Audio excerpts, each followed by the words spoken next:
A Practical Illustration of Woman's Right to Labor by Marie Zakrzewska. To the Hon. Samuel E. Sewell, faithful always to women and work, and one of the best friends of the New England Female Medical College, the editor gratefully dedicates this volume. The men, who are prating too on their side, cry, a woman's function plainly is to talk. What he doubts is whether we can do the thing with decent grace we've not yet done at all. Now do it. Bring your statue, you have room. None of us is mad enough to say we'll have a grove of oaks upon that slope, and sink the need of acorns. Preface. It is due to myself to say that the manner in which the autobiography is subordinated to the general subject in the present volume, and also the manner in which it is veiled by the title, are concessions to the modesty of her who had the best right to decide in what fashion I should profit by her goodness, and are very far from being my own choice. Caroline H. Dahl. 49, Bradford Street, Boston, October 30, 1860. Practical Illustration of Woman's Right to Labor. It never happens that a true and forcible word is spoken for women, that, however faithless and unbelieving women themselves may be, some noble men do not with heart and hand attempt to give it efficiency. If women themselves are hard upon their own sex, men are never so in earnest. They realize more profoundly than women the depth of affection and self-denial in the womanly soul, and they feel also, with crushing certainty, the real significance of the obstacles they have themselves placed in woman's way. Reflecting men are at this moment ready to help women to enter wider fields of labor, because, on the one side, the destitution and vice they have helped to create appalls their consciousness, and on the other, a profane inanity stands a perpetual blasphemy in the face of the Most High. I do not exaggerate. Every helpless woman is such a blasphemy. So, indeed, is every helpless man, where helplessness is not born of idiocy or calamity, but society either expects, provides for, nor defends helpless men. So it happened that, after the publication of Woman's Right to Labor, generous men came forward to help me carry out my plans. The best printer in Boston said, I am willing to take women into my office at once, if you can find women who will submit to an apprenticeship like men. On the same conditions, a distinguished chemist offered to take a class of women, and train them to be first-class apothecaries or scientific observers, as they might choose. To these offers there were no satisfactory responses. Yes, said the would-be printers, we will go into an office for 6 months, but by that time, our oldest sisters will be married, and our mothers will want us at home.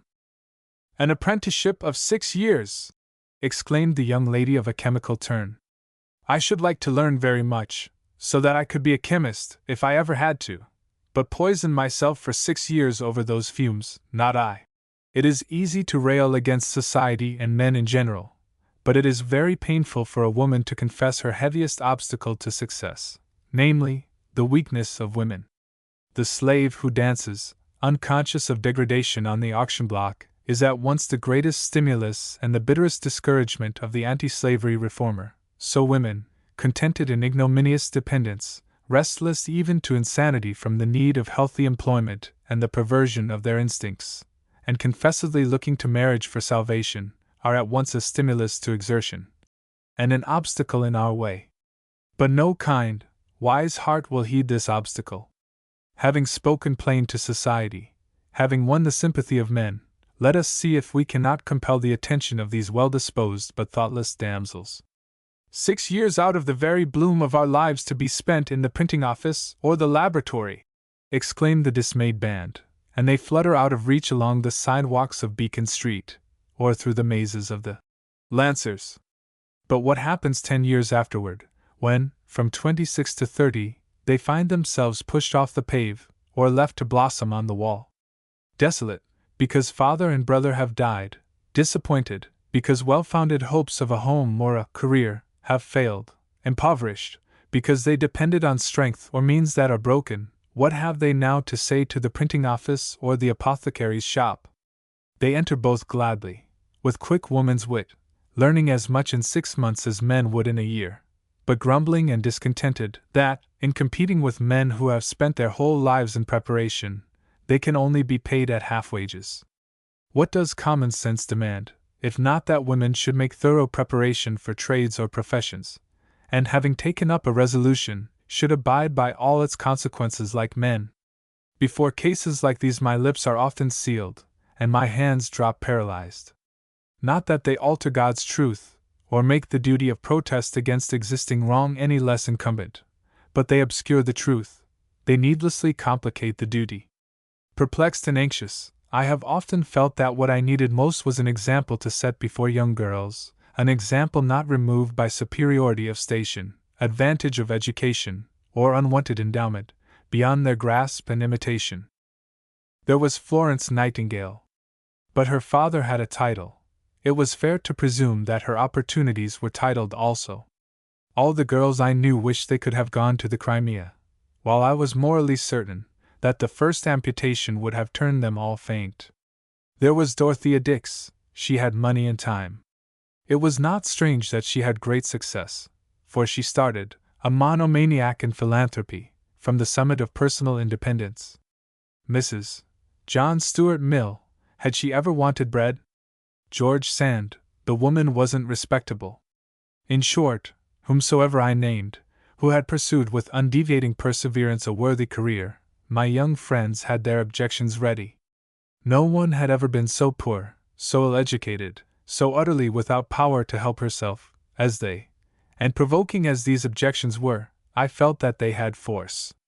My young friends were not great geniuses, they were ordinary women, who should enter the ordinary walks of life with the ordinary steadfastness and devotion of men in the same paths, nothing more.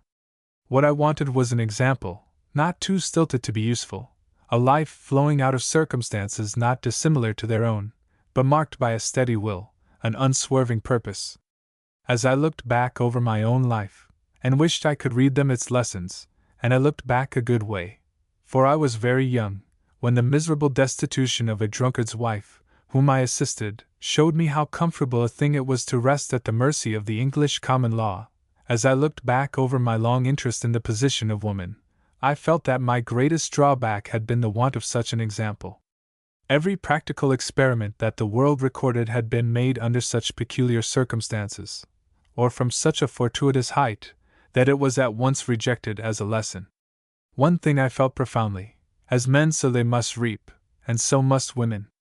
The practical misery of the world, its terrible impurity, will never be abated till women prepare themselves from their earliest years to enter the arena of which they are ambitious, and stand there at last mature and calm, but, above all, thoroughly trained also at the side of the men, with whom they must ultimately work, and not likely, therefore, to lose balance or fitness by being thrown, at the last moment, into unaccustomed relations. A great deal of nonsense has been talked lately about the unwillingness of women to enter the reading room of the Cooper Institute, where men also resort. A woman's library in any city is one of the partial measures that I deprecate, so I only partially rejoice over the late establishment of such a library in New York. I look upon it as one of those half measures which must be endured in the progress of any desired reform, and while I wish the Cooper Institute and its reading room Godspeed with every fiber of my consciousness, I have no words with which to express my shame at the mingled hypocrisy and indelicacy of those who object to use it. What woman stays at home from a ball because she will meet men there? What woman refuses to walk Broadway in the presence of the stronger sex? What woman refuses to buy every article of her apparel from the hands of a man, or to let the woman's tailor or shoemaker take the measure of her waist or foot, try on and approve her coiffure or burnous? What are we to think, then, of the delicacy which shrinks from the reading room frequented by men, which discovers so suddenly that magazines are more embarrassing than mazurkas, that to read in a cloak and hat before a man is more indelicate than to waltz in his presence half denuded by fashion? Of course, we are to have no patience with it, and to refuse utterly to entertain a remonstrance so beneath propriety. The object of my whole life has been to inspire in women a desire for thorough training to some special end, and a willingness to share the training of men both for specific and moral reasons. Only by sharing such training can women be sure that they will be well trained. Only by God-ordained, natural communion of all men and women can the highest moral results be reached. Free labor and free society. I have said often to myself, in these two phrases lies hidden the future purification of society.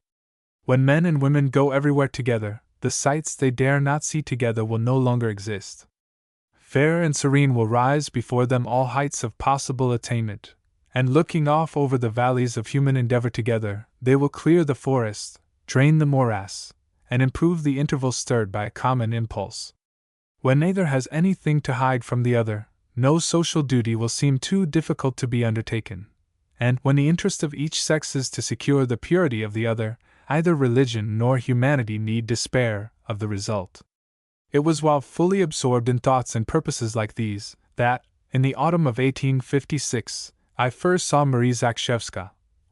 During a short visit to Boston, for she was then resident in New York, a friend brought her before a physiological institute, and she addressed its members. 1.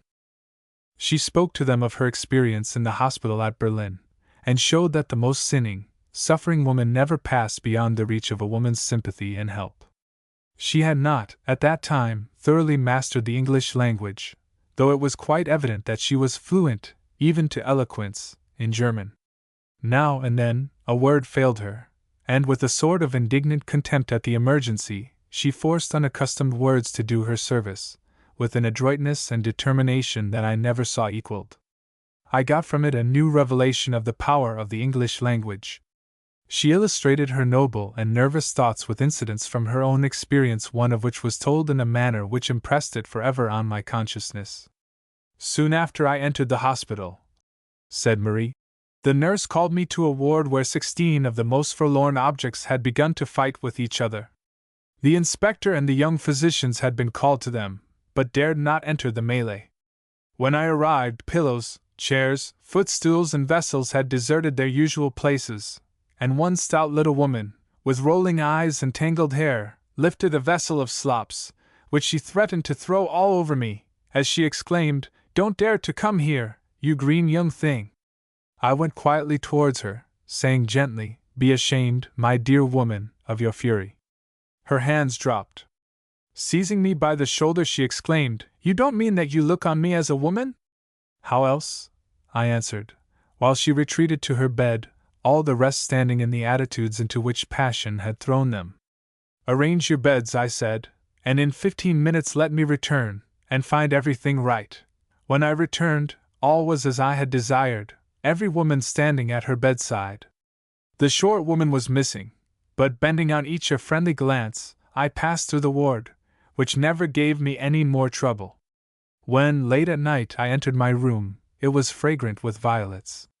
A green wreath surrounded an old Bible, and a little bouquet rested upon it. I did not pause to speculate over this sentimentality, but threw myself weary upon the bed, when a light tap at the door startled me. The short woman entered, and humbling herself on the floor, since she would not sit in my presence, entreated to be heard. 'You called me a woman,' she said, 'and you pity us. Others call us by the name the world gives us. You would help us, if help were possible. All the girls love you, and are ashamed before you, and therefore I hate you. No, I will not hate you any longer. There was a time when I might have been saved, I and Joanna and Margaret and Louise. We were not bad. Listen to me. If you say there is any hope, I will yet be an honest woman.' She had had respectable parents, and when 20 years old, was deserted by her lover, who left her 3 months pregnant. Otherwise kind, her family perpetually reproached her with her disgrace, and threatened to send her away. At last she fled to Berlin, keeping herself from utter starvation by needlework. In the hospital to which she went for confinement, she took the smallpox. When she came out, with her baby in her arms, her face was covered with red blotches. Not even the lowest refuge was open to her, her appearance was so frightful. With her baby dragging at her empty breast, she wandered through the streets. An old hag took pity on both, and carefully nursed till health returned. Her good humor and native wit made those about her forget her ugly face. She was in a brothel, where she soon took the lead. Her child died, and she once more attempted to earn her living as a seamstress. She was saved from starvation only by her employer, who received her as his mistress. Now her luck changed. She suffered all a woman could, handled poison and the firebrand, I thought of stealing, she said, only as an amusement. It was not exciting enough for a trade. She found herself in prison, and was amused to be punished for a trifle, when nobody suspected her crime. It was horrible to listen to these details, more horrible to witness her first repentance. When I thanked her for her violets, she kissed my hands, and promised to be good. While she remained in the hospital, I took her as my servant, and trusted everything to her, and when finally discharged, she went out to service. She wished to come with me to America. I could not bring her, but she followed, and when I was in Cleveland, inquired for me in New York. It will be impossible, for those who have not heard such stories from the lips and in the dens of the sufferers, to feel as I felt when this dropped from the pure lips of the lecturer. For the first time I saw a woman who knew what I knew, felt what I felt, and was strong in purpose and power to accomplish our common aim, the uplifting of the fallen, the employment of the idle, and the purification of society. I needed no farther introduction to Marie Zakrzewska. I knew nothing of her previous history or condition, but when I looked upon her clear, broad forehead, I saw, faithful unto death, bound across it like a phylactery. I did not know how many years she had studied, but I saw thoroughness ingrained into her very muscle. I asked no questions of the clear, strong gaze that pierced the assembly, but I felt very sure that it could be as tender as it was keen. For the first time I saw a woman in a public position, about whom I felt thoroughly at ease, competent to all she had undertaken, and who had undertaken nothing whose full relations to her sex and society she did not understand. I thanked God for the sight, and very little thought that I should see her again. She came once more, and we helped her to establish the Women's Infirmary in New York, again, and we installed her as resident physician in the New England Female Medical College. I had never felt any special interest in this college. I was willing it should exist as one of the halfway measures of which I have spoken, like the reading room in New York, but I was bent on opening the colleges which already existed to women, and I left it to others to nurse the young life of this. The first medical men, I felt assured, would never, in the present state of public opinion, take an interest in a female college, and I desired, above all things, to protect women from second-rate instruction. But when Marie Zakrzewska took up her residence in Springfield Street, it was impossible to feel indifferent. Here was a woman born to inspire faith, meeting all men as her equals till they proved themselves superior, capable of spreading a contagious fondness for the study of medicine, as Dr. Black once kindled a chemical enthusiasm in Edinburgh.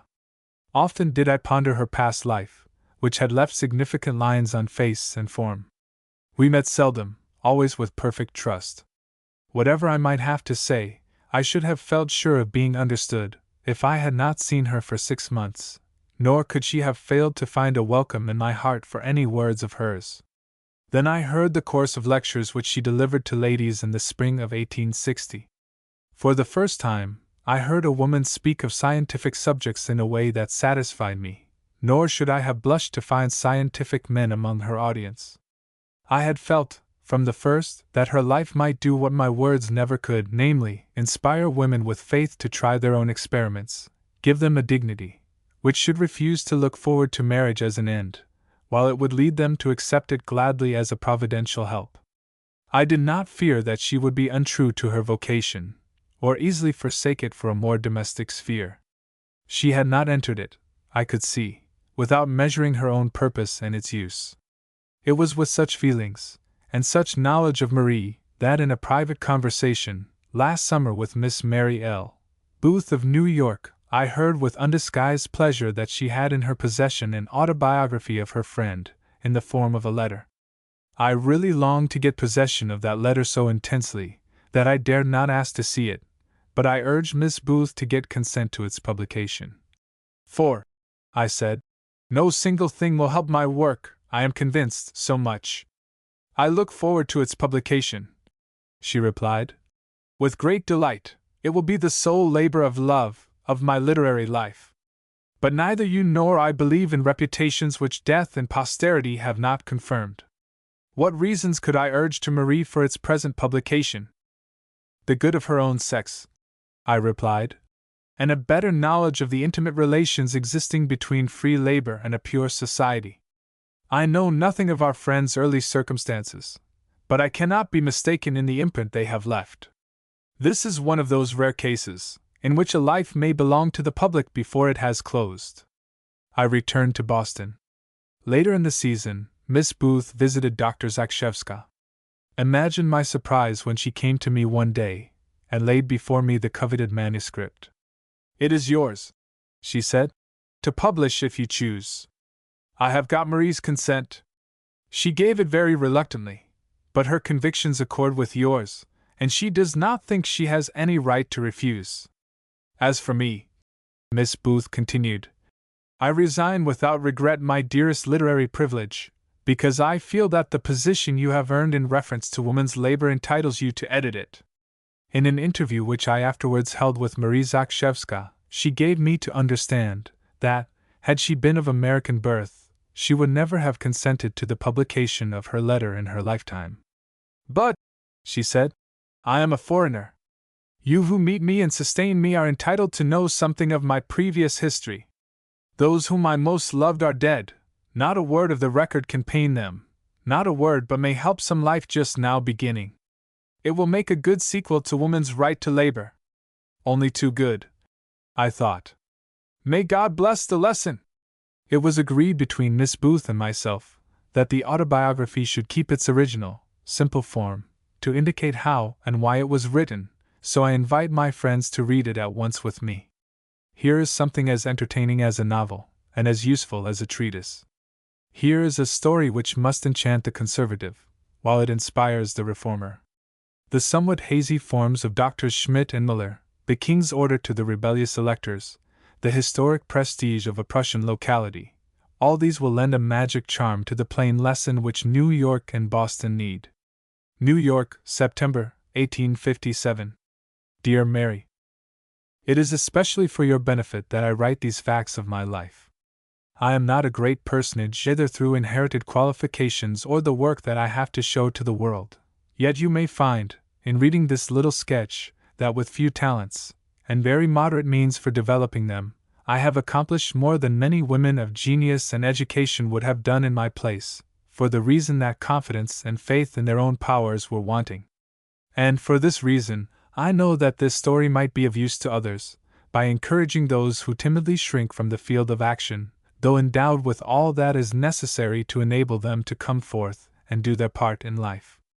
The fact that a woman of no extraordinary powers can make her way by the simple determination that whatever she can do she will do, must inspire those who are fitted to do much, yet who do nothing because they are not accustomed to determine and decide for themselves. I do not intend to weary you with details of my childhood, as I think that children are generally very uninteresting subjects of conversation to any except their parents, who naturally discover what is beautiful and attractive in them, and appreciate what is said in correspondence with their own feelings. I shall, therefore, only tell you a few facts of this period of my life, which I think absolutely necessary to illustrate my character and nature. I was born in Berlin, Prussia, on the 6th of September 1829, and am the eldest of a family of 5 sisters and 1 brother.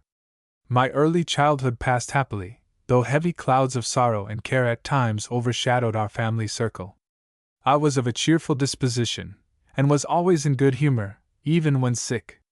I was quiet and gentle in all my amusements, my chief delight consisting in telling stories to my sister, 1 year younger than myself, who was always glad to listen to these products of my imagination, which were wholly original, for no stories were told me, nor had I any children's books.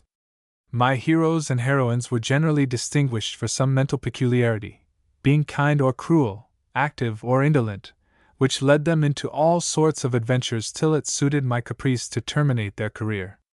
In all our little affairs I took the lead, planning and directing everything, while my playmates seemed to take it for granted that it was their duty to carry out my commands. My memory is remarkable in respect to events that occurred at this time, while it always fails to recall dates and names.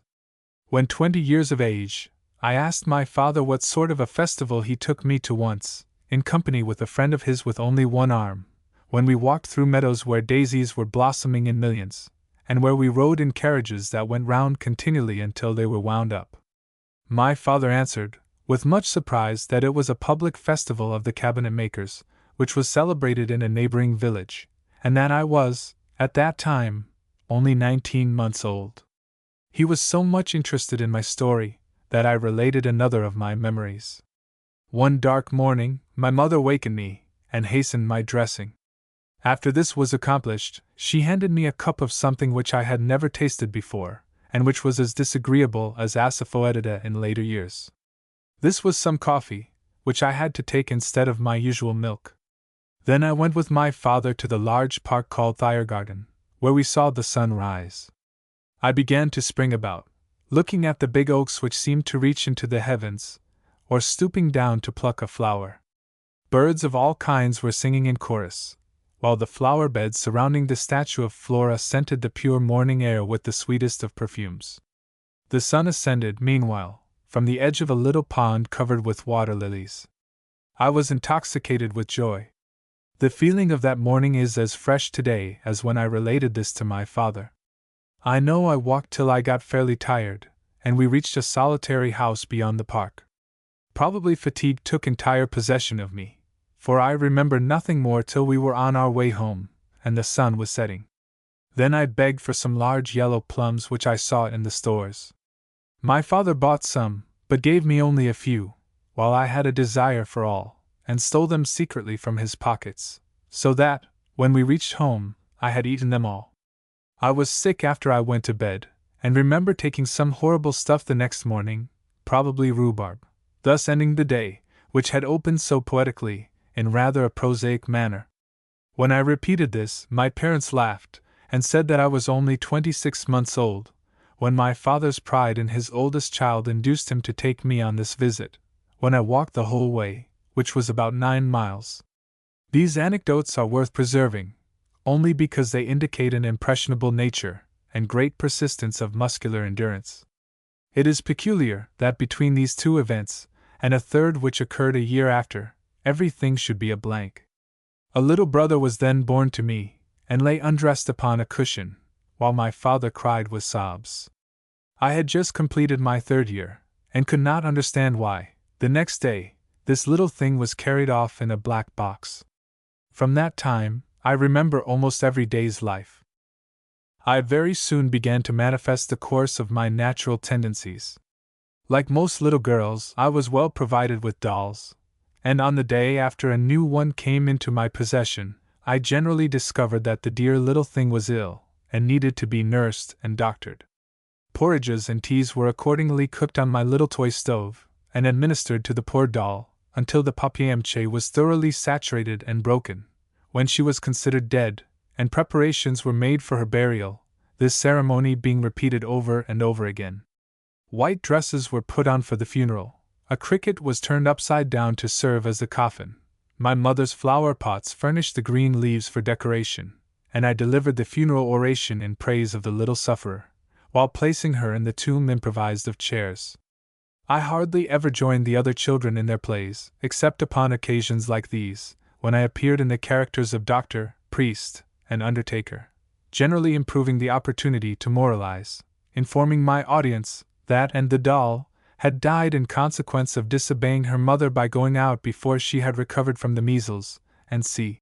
Once I remember moving my audience to tears by telling them that little Anne had been killed by her brother, who, in amusing himself with picking off the dry skin after she had had the scarlatina, had carelessly torn off the real skin over the heart, as they could see, thus leaving it to beat in the air, and causing the little one to die. This happened after we had all had the scarlatina. When 5 years old, I was sent to a primary school. Here I became the favorite of the teacher of arithmetic, for which study I had quite a fancy. The rest of the teachers disliked me. They called me unruly because I would not obey arbitrary demands without receiving some reason, and obstinate because I insisted on following my own will when I knew that I was in the right.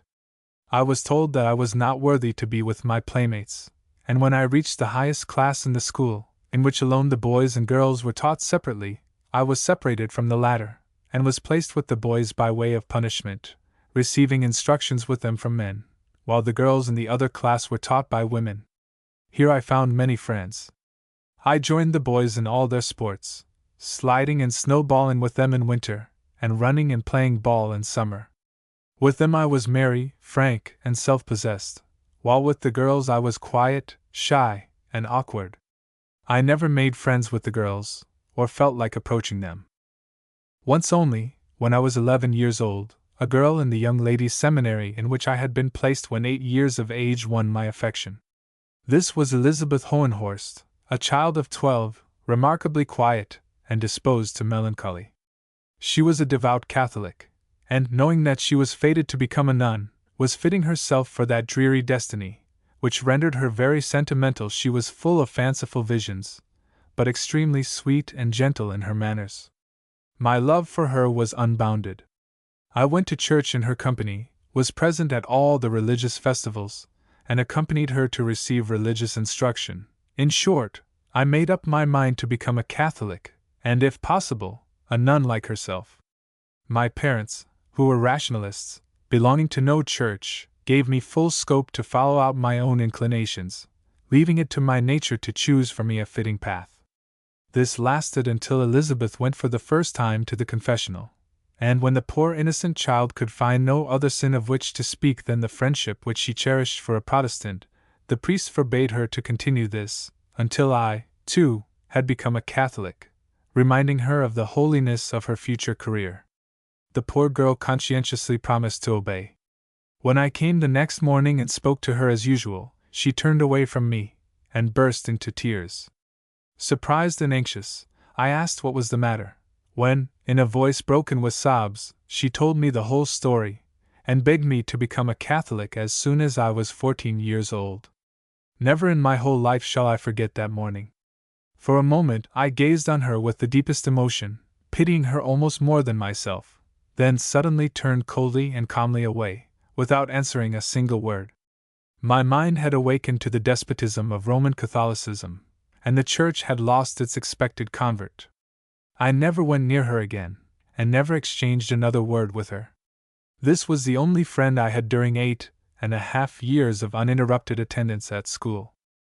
A visit that I paid to my maternal grandfather, when 7 or 8 years old, made a strong impression on my mind.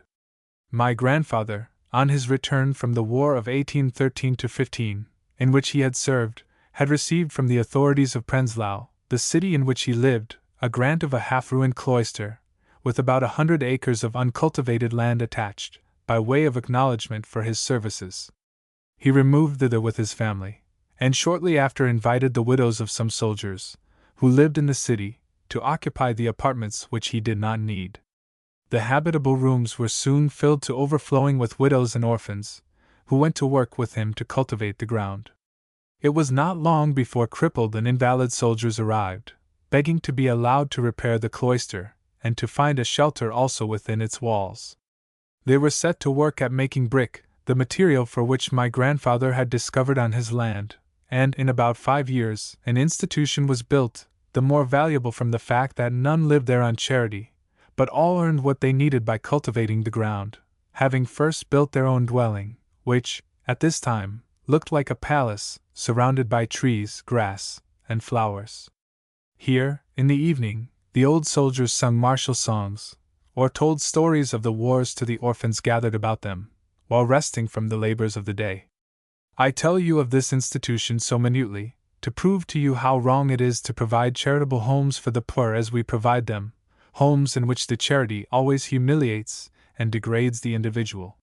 Here you have an instance in which poor crippled invalids and destitute women and children established and supported themselves, under the guidance of a clear-headed, benevolent man, who said, "Do what you like, but work for what you need." He succeeded admirably, though he died a very poor man, his younger children becoming inmates of the establishment, until they were adopted by their relatives. When I visited my grandfather, the convent, as he insisted on calling it, rejecting any name that would have indicated a charitable institution, contained about 100 invalid soldiers, 100 old women, and 250 orphans. One of the wings of the building was fitted up as a hospital, and a few of the rooms were occupied by lunatics. It was my greatest delight to take my grandfather's hand at noon, as he walked up and down the dining room, between the long tables, around which were grouped so many cheerful, hearty faces, and I stood before him with an admiration that it is impossible to describe, as he prayed, with his black velvet cap in his hand, before and after dinner, though I could not comprehend why he should thank another person for what had been done, when every one there told me that all that they had they owed to my grandfather. One afternoon, on returning from the dining room to his study, I spied on his desk a neatly written manuscript. I took it up and began to read. It was a dissertation on immortality, attempting by scientific arguments to prove its impossibility. I became greatly interested, and read on without noticing that my grandfather had left the room, nor that the large bell had rung to call the family to dinner. My grandfather, a very punctual man, who would never allow lingering, came back to call and to reprimand me, when he suddenly started on seeing the paper in my hands, and snatching it from me, tore it in pieces, exclaiming, "That man is insane, and will make this child so too!" A little frightened, I went to the dinner table, thinking as much about my grandfather's words as about what I had read, without daring, however, to ask who this man was. The next day, curiosity mastered fear. I asked my grandfather who had written that paper, and was told, in reply, that it was poor crazy Jacob. I then begged to see him, but this my grandfather decidedly refused, saying that he was like a wild beast, and lay, without clothes, upon the straw. I knew nothing of lunatics, and the idea of a wild man stimulated my curiosity to such an extent that, from that time, I teased my grandfather incessantly to let me see Jacob, until he finally yielded, to be rid of my importunity, and led me to the cell in which he was confined. What a spectacle presented itself in the house that I had looked on as the abode of so much comfort! On a bundle of straw, in a corner of a room, with no furniture save its bare walls, sat a man, clad only in a shirt, with the left hand chained to the wall, and the right foot to the floor. An inkstand stood on the floor by his side, and on his knee was some paper, on which he was writing. His hair and beard were uncombed, and his fine eyes glared with fury as we approached him. He tried to rise, ground his teeth, made grimaces, and shook his fist at my grandfather, who tried in vain to draw me out of the room. But, escaping from his grasp, I stepped towards the lunatic, who grew more quiet when he saw me approach, and I tried to lift the chain, which had attracted my attention. Then, finding it too heavy for me, I turned to my grandfather and asked, "Does not this hurt the poor man?" I had hardly spoken the words when his fury returned, and he shrieked, "Have I not always told you that you were cruel to me? Must this child come to convince you of your barbarity? Yes, you have no heart." I looked at my grandfather, all my admiration of him was gone, and I said, almost commandingly, "Take off these chains. It is bad of you to tie this man." The man grew calm at once, and asked imploringly to be set free, promising to be quiet and tractable if my grandfather would give him a trial. This was promised him.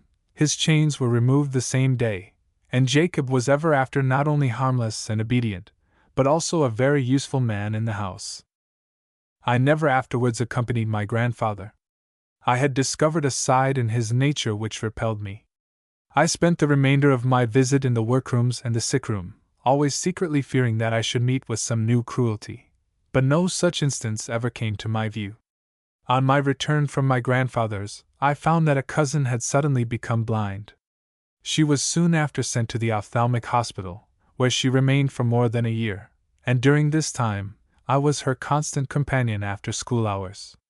I was anxious to be useful to her, and being gentler than the nurse, she liked to have me wash out the issues that were made in her back and arms.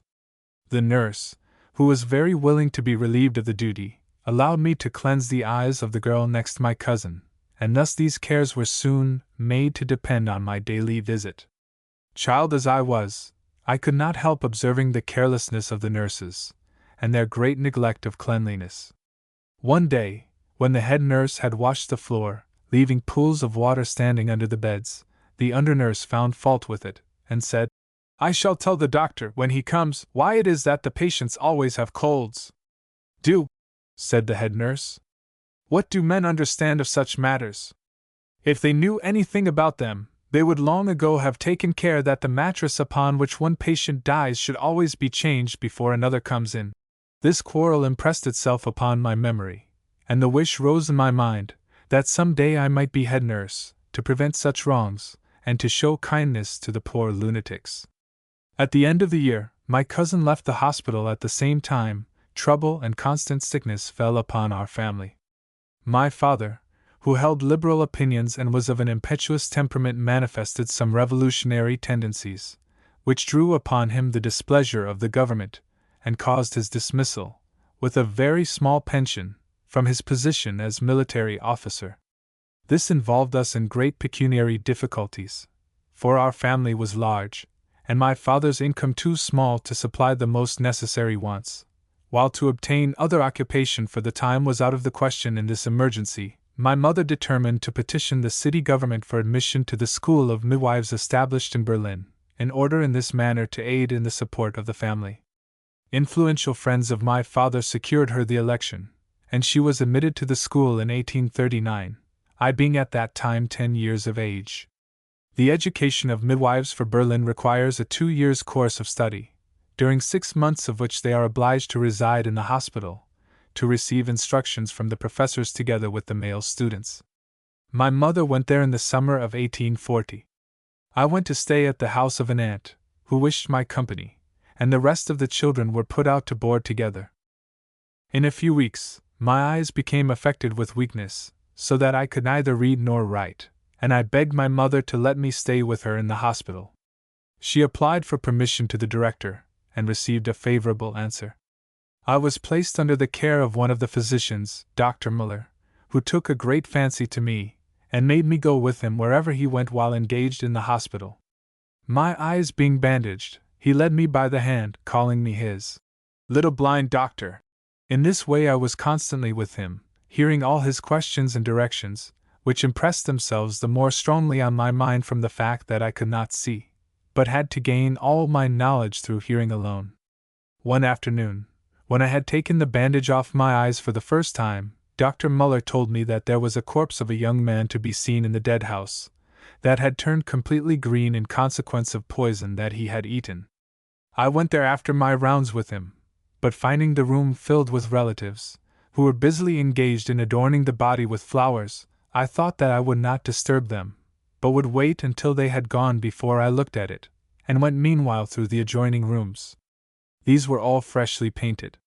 The dissecting tables, with the necessary apparatus, stood in the center, while the bodies, clad in white gowns, were ranged on boards along the walls.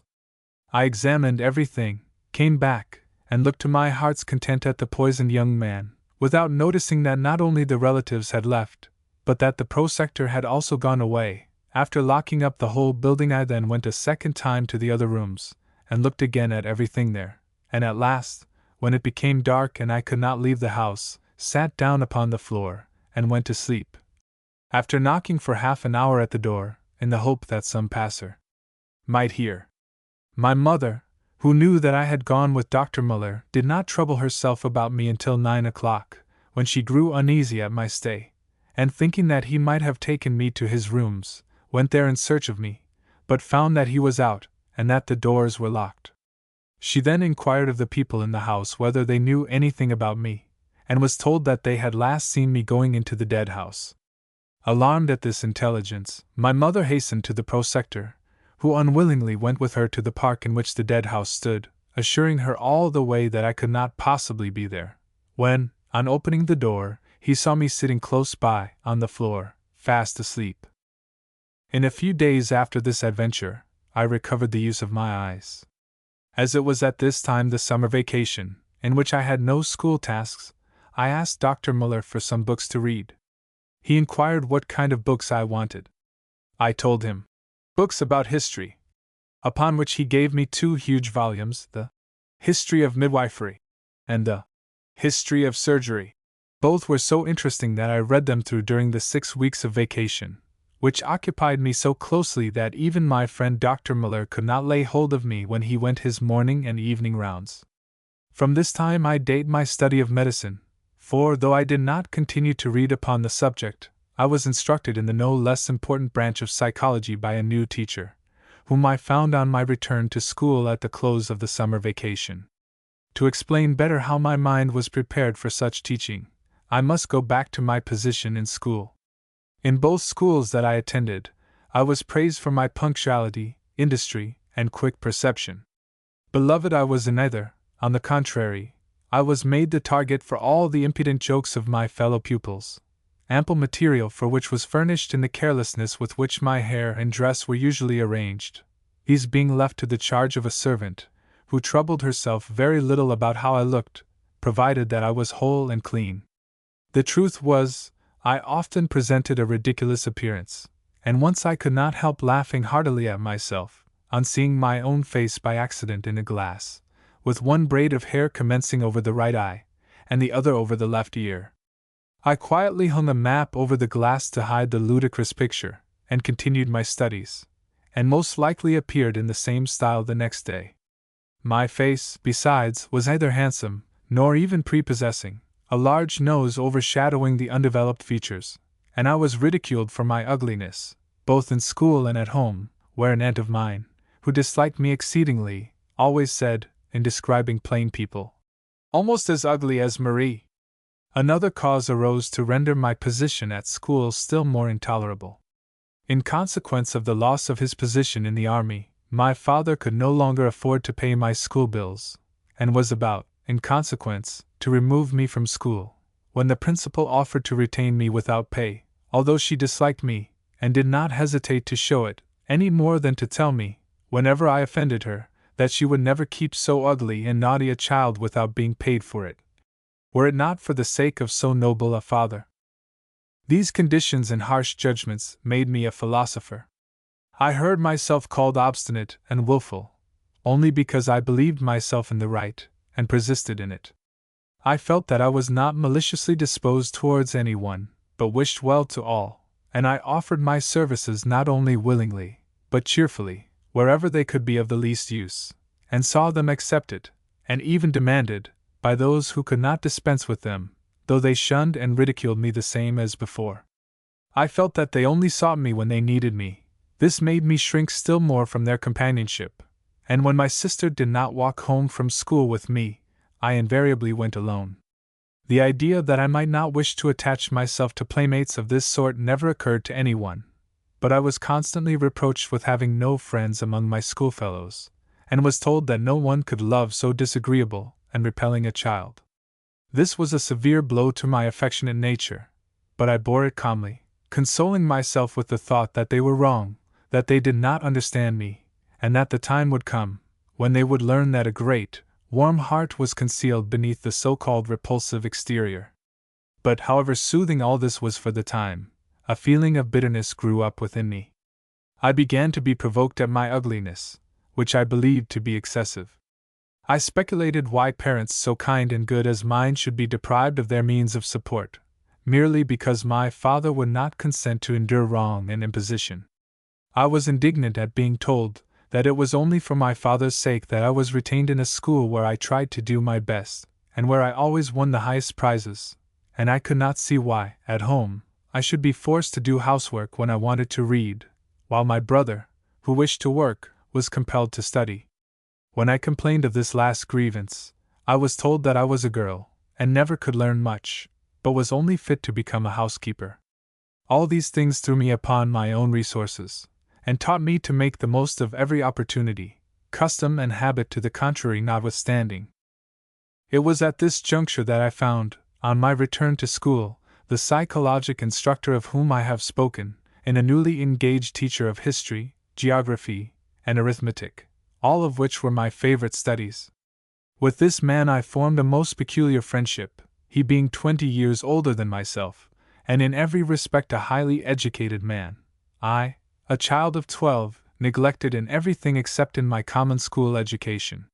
He began by calling my attention to the carelessness of my dress and the rudeness of my manners, and was the first one who ever spoke kindly to me on the subject.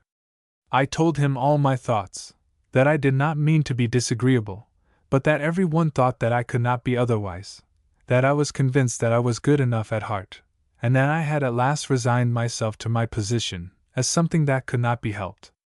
My new friend lectured me on the necessity of attracting others by an agreeable exterior and courteous manners, and proved to me that I had unconsciously repelled them by my carelessness, even when trying the most to please. His words made a deep impression on me. I thanked him for every reproach, and strove to do my best to gain his approbation. Henceforth my hair was always carefully combed, my dress nicely arranged, and my collar in its place, and, as I always won the first prizes in the school, 2 of the other teachers soon grew friendly towards me, and began to manifest their preference quite strongly. In a few months I became a different being. The bitterness that had been growing up within me gradually disappeared, and I began to have confidence in myself, and to try to win the companionship of the other children. But a sudden change took place in my schoolmates, who grew envious of the preference shown me by the teachers.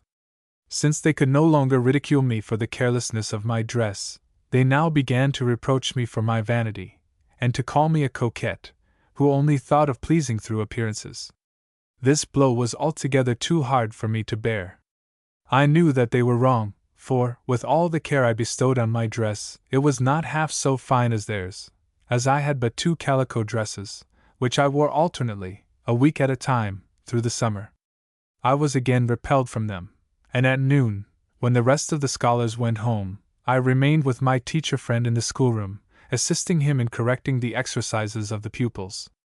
I took the opportunity to tell him of the curious envy that had taken possession of the girls, upon which he began to explain to me human nature and its fallacies, drawing inferences therefrom for personal application. He found a ready listener in me. My inclination to abstract thought, combined with the unpleasant experience I had had in life, made me an attentive pupil, and fitted me to comprehend his reasoning in the broadest sense. For 15 months, I thus spent the noon hour with him in the schoolroom, receiving lessons in and reasoning upon concrete and abstract matters, that have since proved of far more psychologic value to me than 10 years of reading on the same subjects could do. A strong attachment grew up between us, he became a necessity to me, and I revered him like an oracle. But his health failed, and he left the school at the end of these 15 months, in a consumption. Shortly after, he sent to the school for me one morning to ask me to visit him on his deathbed. I was not permitted to leave the class until noon, when, just as I was preparing to go, a messenger came to inform the principal that he had died at 11. This blow fell so heavily upon me that I wished to leave the school at once. I was forced to stay 3 weeks longer, until the end of the quarter, when I left the schoolroom on the 1st of April 1843, at the age of 13 years and 7 months, and never entered it again. On the same day that I quitted my school, an aunt, with whom I was a favorite, was attacked with a violent hemorrhage from the lungs, and wished me to come to stay with her. This suited my taste. I went, and for a fortnight was her sole nurse. Upon my return home, my father told me that, having quitted school, I must now become a thorough housekeeper, of whom he might be proud, as this was the only thing for which girls were intended by nature. I cheerfully entered upon my new apprenticeship, and learned how to sweep, to scrub, to wash, and to cook. This work answered very well as long as the novelty lasted, but as soon as this wore off, it became highly burdensome. Many a forenoon, when I was alone, instead of sweeping and dusting, I passed the hours in reading books from my father's library, until it grew so late that I was afraid that my mother, who had commenced practice, would come home and scold me for not attending to my work, when I would hurry to get through, doing everything so badly that I had to hear daily that I was good for nothing and a nuisance in the world. And that it was not at all surprising that I was not liked in school, for nobody could ever like or be satisfied with me. Meanwhile, my mother's practice gradually increased, and her generous and kindly nature won the confidence of hundreds, who, wretchedly poor, found in her not only a humane woman, but a most skillful practitioner. The poor are good judges of professional qualifications. Without the aid that money can buy, without the comforts that the wealthy hardly heed, and without friends whose advice is prompted by intelligence, they must depend entirely upon the skill and humanity of those to whom they apply. Their life and happiness are placed in the hands of the physician, and they jealously regard the one to whom they entrust them. None but a good practitioner can gain fame and praise in this class, which is thought so easily satisfied. It is often said, "Oh, those people are poor, and will be glad of any assistance." Far from it. There is no class so entirely dependent for their subsistence upon their strength and health. These constitute their sole capital, their stock in trade, and when sick, they anxiously seek out the best physicians, for, if unskillfully attended, they may lose their all, their fortune, and their happiness. My mother went everywhere, both night and day, and it soon came to pass that when she was sent for, and was not at home, I was deputed to go in search of her. In this way I gradually became a regular appendage to my mother, going with her in the winter nights from place to place, and visiting those whom she could not visit during the day. I remember that in January 1845 my mother attended 35 women in childbed. The list of names is still in my possession, and visited from 16 to 25 daily, with my assistance. I do not think that, during the month, we were in bed for one whole night. 2/3 of these patients were unable to pay a cent during these years. I learned all of life that it was possible for a human being to learn. I saw nobleness in dens, and meanness in palaces, virtue among prostitutes, and vice among so-called respectable women. I learned to judge human nature correctly, to see goodness where the world found nothing but faults, and also to see faults where the world could see nothing but virtue. The experience thus gained cost me the bloom of youth, yet I would not exchange it for a life of everlasting juvenescence. To keep up appearances is the aim of everyone's life, but to fathom these appearances, and judge correctly of what is beneath them, ought to be the aim of those who seek to draw true conclusions from life, or to benefit others by real sympathy. One fact I learned, both at this time and afterwards, namely, that men always sympathize with fallen and wretched women, while women themselves are the first to raise and cast the stone at them. Why is this? Have not women as much feeling as men? Why, women are said to be made up entirely of feeling. How does it happen, then, that women condemn where men pity? Do they do this in the consciousness of their own superior virtue? Ah, no! For many of the condemning are no better than the condemned. The reason is that men know the world, that is, they know the obstacles in the path of life, and that they draw lines to exclude women from earning an honest livelihood, while they throw opportunities in their way to earn their bread by shame. All men are aware of this, therefore the good as well as the bad give pity to those that claim it. It is my honest and earnest conviction that the reason that men are unwilling for women to enter upon public or business life is, not so much the fear of competition, or the dread lest women should lose their gentleness, and thus deprive society of this peculiar charm, as the fact that they are ashamed of the foulness of life which exists outside of the house and home. The good man knows that it is difficult to purify it. The bad man does not wish to be disturbed in his prey upon society. If I could but give to all women the 10th part of my experience, they would see that this is true, and would see, besides, that only faith in ourselves and in each other is needed to work a reformation. Let woman enter fully into business, with its serious responsibilities and duties. Let it be made as honorable and as profitable to her as to men. Let her have an equal opportunity for earning competence and comfort, and we shall need no other purification of society. Men are no more depraved than women, or rather, the total depravity of mankind is a lie. From the time of my leaving school until I was 15 years old, my life was passed, as I have described, in doing housework, attending the sick with my mother, and reading a few books of a scientific and literary character. At the end of this time, a letter came from an aunt of my mother's, who was ill, and whose adopted daughter, who was my mother's sister, was also an invalid, requesting me to visit and nurse them. I went there in the fall. This was probably the most decisive event of my life.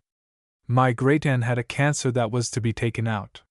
The other was suffering from a nervous affection, which rendered her a confirmed invalid. She was a most peculiar woman, and was a clairvoyant and somnambulist of the most decided kind. Though not ill-natured, she was full of caprices that would have exhausted the patience of the most enduring of mortals. This aunt of mine had been sick in bed for 7 years with a nervous derangement, which baffled the most skillful physicians who had visited her. Her senses were so acute, that one morning she fell into convulsions from the effect of distant music which she heard. None of us could perceive it, and we fully believed that her imagination had produced this result. But she insisted upon it, telling us that the music was like that of the Bohemian miners, who played nothing but polkas. I was determined to ascertain the truth, and really found that, in a public garden 1.5 miles from her house, such a troupe had played all the afternoon. No public music was permitted in the city, because the magistrate had forbidden it on her account. She never was a spiritualist, though she frequently went into what is now called a trance. She spoke, wrote, sang, and had presentiments of the finest kind, in this condition, far better than I have ever seen here in America in the case of the most celebrated mediums.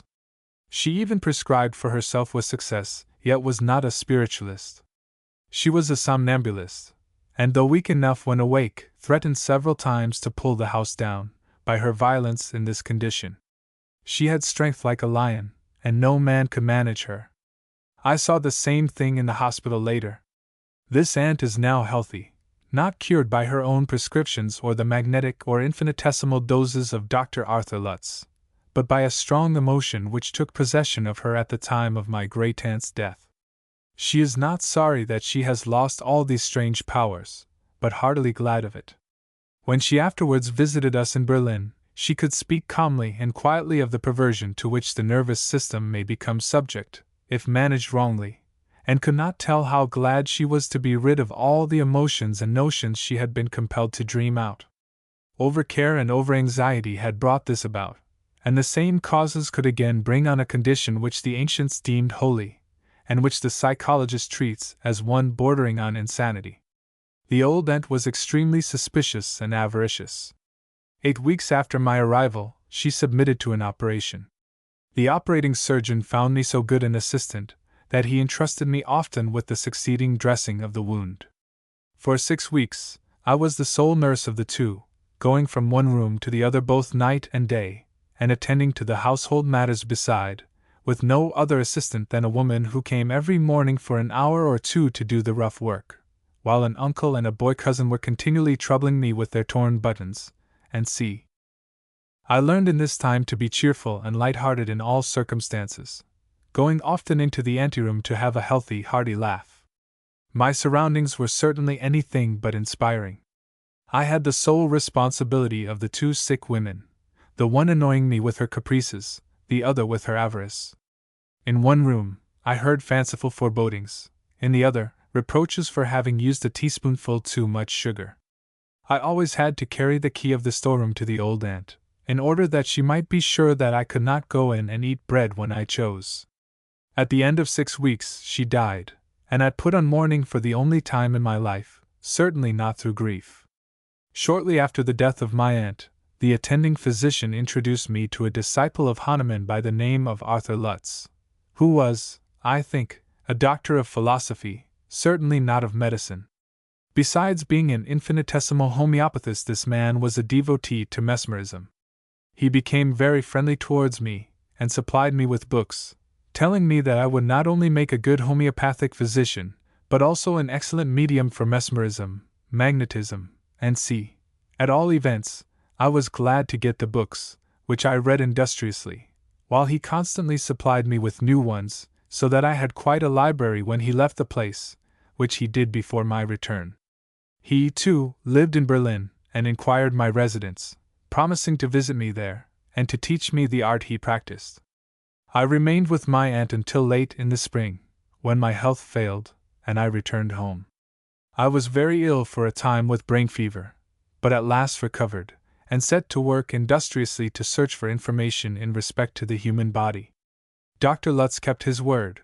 He visited me at my home, gave me more books, and directed my course of reading. But my father, who had become reconciled to my inclination to assist my mother, was opposed to homeopathy, and especially opposed to Dr. Arthur Lutz.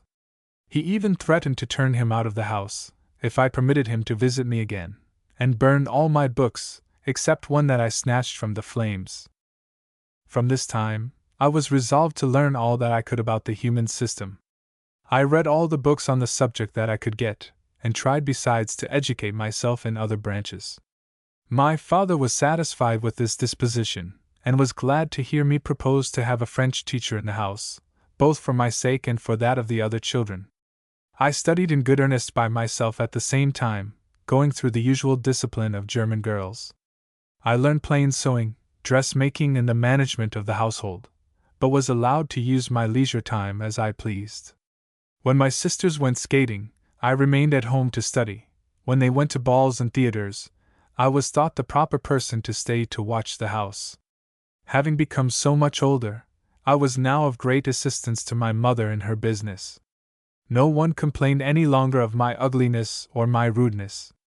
I was always busy, and when at liberty, always glad to do what I could for others, and though these years were full of hardships, I consider them among the happiest of my life. I was as free as it was possible for any German girl to be. My household duties, however, continued distasteful to me, much to the annoyance of my father, who still contended that this was the only sphere of woman. From being so much with my mother, I had lost all taste for domestic life. Anything out of doors was preferable to the monotonous routine of the household. I at length determined to follow my inclinations by studying, in order to fit myself to become a practitioner of midwifery, as is usual in Berlin. My father was satisfied, and pleased with this idea, which opened the way to an independent, respectable livelihood, for he never really wished to have us seek this in marriage. My mother did not like my resolution at all. She practiced, not because she liked the profession, but because in this way she obtained the means of being independent and of aiding in the education of the children. I persisted, however, in my resolution, and immediately took measures to carry it into effect by going directly to Dr. Joseph Hermann Schmidt, the professor of midwifery in the University and Schools for Midwives, and director of the Royal Hospital Charite, while my father, who for several years held the position of a civil officer, made the application to the city magistrates for me to be admitted as a pupil to the school for midwives in which my mother had been educated. In order to show the importance of this step, it is necessary to explain more fully the history and organization of the school. About 1735, Justina Dittrichen, the wife of Sigismund, a distinguished civil officer of Prussia, was afflicted with an internal disease which baffled the skill of the midwives, who had pronounced her pregnant, and none of whom could define her disorder. After many months of suffering, she was visited by the wife of a poor soldier, who told her what ailed her, in consequence of which, she was cured by her physicians. This circumstance awakened in the mind of the lady an intense desire to study midwifery, which she did, and afterwards practiced it with such success, that, in consequence of her extensive practice, she was obliged to confine herself solely to irregular cases. She performed all kinds of operations with masterly skill, and wrote the first book on the subject ever published in Germany by a woman. She was sent for from all parts of Germany, and was appointed body physician of the Queen, and the ladies of the court, of Prussia and Mark Brandenburg. Through her influence, schools were established, in which women were instructed in the science and the art of obstetrics. She also taught many herself, and a very successful and respectable practice soon grew up among women. After her death, however, this was discountenanced by the physicians, who brought it into such disrepute by their ridicule, that the educated class of women withdrew from the profession, leaving it in the hands of ignorant pretenders, who continued to practice it until 1818, when public attention was called to the subject, and strict laws were enacted, by which women were required to call in a male practitioner in every irregular case of confinement, under penalty of from 1 to 20 years of imprisonment, and the forfeiture of the right to practice. These laws still continue in force, and a remarkable case is recorded by Dr. Schmidt of a woman, who, feeling her own competency to manage a case committed to her care, did not send for a male physician as the law required. Although it was fully proved that she had done everything that could have been done in the case, her penalty was imprisonment for 20 years. 2 other cases are quoted by Dr. Schmidt, in which male practitioners were summoned before a legal tribunal, and it was proved that they had not done that which was necessary, yet their penalty was no heavier than that inflicted on the woman, who had done exactly what she ought. At this time, 1818, it was also made illegal for any woman to practice who had not been educated. This brought the profession again into repute among women of the higher classes. A school for midwives, supported by the government, was established in Berlin, in which women have since continued to be educated for practice in this city and in other parts of Prussia. 2 midwives are elected each year, by a committee, from the applicants, to be educated for practice in Berlin, and, as they have to study 2 years, there are always 4 of these students in the school, 2 graduating every year. The remainder of the students are from the provincial districts. To be admitted to this school is considered a stroke of good fortune, as there are generally more than 100 applicants, many of whom have to wait 8 or 10 years before they are elected. There is, besides, a great deal of favoritism, those women being generally chosen who are the widows or wives of civil officers or physicians, to whom this chance of earning a livelihood is given, in order that they may not become a burden on the government. Though educated apart from the male students while studying the theory of midwifery, they attend the accouchement ward together, and receive clinical or practical instruction in the same class, from the same professor. The male students of medicine are admitted to the university at the age of 18, having first been required to go through a prescribed course of collegiate study, and to pass the requisite examination. Here they attend the lectures of various professors, often of 4 or 5 upon the same subject, in order to learn how it is treated from different points of view. Then, after having thus studied for a certain length of time, they present themselves for an examination by the professors of the university, which confers upon them the title of MD, without the right to practice. They are then obliged to prepare for what is called the state's examination, before a board of the most distinguished men in the profession appointed to this place by the government. These also constitute the medical court. Of this number, Dr. Schmidt was one. Dr. Schmidt approved my resolution, and expressed himself warmly in favor of it. He also recommended to me a course of reading, to be commenced at once, as a kind of preliminary education, and although he had no influence with the committee of the city government who examined and elected the pupils, he promised to call upon some of them, and urge my election. But despite his recommendation and my father's position as civil officer, I received a refusal, on the grounds that I was much too young, being only 18, and that I was unmarried. The latter fault I did not try to remove, the former I corrected daily, and when I was 19, I repeated my application, and received the same reply. During this time, Dr. Schmidt became more and more interested in me personally. He promised that he would do all in his power to have me chosen the next year, while, during this time, he urged me to read and study as much as possible, in order to become fully acquainted with the subject. As usual, I continued to assist my mother in visiting her patients, and thus had a fine opportunity for explaining to myself many things which the mere study of books left in darkness. In fact, these years of preliminary practical study were more valuable to me than all the lectures that I ever listened to afterwards. Full of zeal and enthusiasm, and stimulated by a friend whose position and personal acquirements inspired me with reverence and devotion, I thought of nothing else than how to prepare myself in such a way that I should not disappoint him nor those to whom he had commended me. Dr. Schmidt was consumptive, and almost an invalid, often having to lecture in a reclining position. The author of many valuable medical works, and director of the largest hospital in Prussia, the Charite of Berlin, he found a most valuable assistant in his wife, one of the noblest women that ever lived. She was always with him, except in the lecture room, and almost all of his works are said to have been written by her from his dictation. This had inspired him with the highest possible respect for women. He had the utmost faith in their powers when rightly developed, and always declared their intellectual capacity to be the same with that of men. This belief inspired him with the desire to give me an education superior to that of the common midwives, and, at the same time, to reform the school of midwives by giving to it a professor of its own sex. To this position he had in his own mind already elected me, but before I could take it, I had to procure a legitimate election from the city to the school as pupil, while, during my attendance, he had to convince the government of the necessity of such a reform, as well as to bring over the medical profession, which was not so easily done. For many men were waiting already for Dr. Schmidt's death in order to obtain this very post, which was considered valuable. When I was 20, I received my third refusal. Dr. Schmidt, whose health was failing rapidly, had exerted himself greatly to secure my admission, and the medical part of the committee had promised him that they would give me their vote. But some theological influence was set to work to elect one of the deaconesses in my stead, that she might be educated for the post of superintendent of the lying-in ward of the hospital, which was under Dr. Schmidt's care. She also was rejected, in order not to offend Dr. Schmidt, but for this he would not thank them.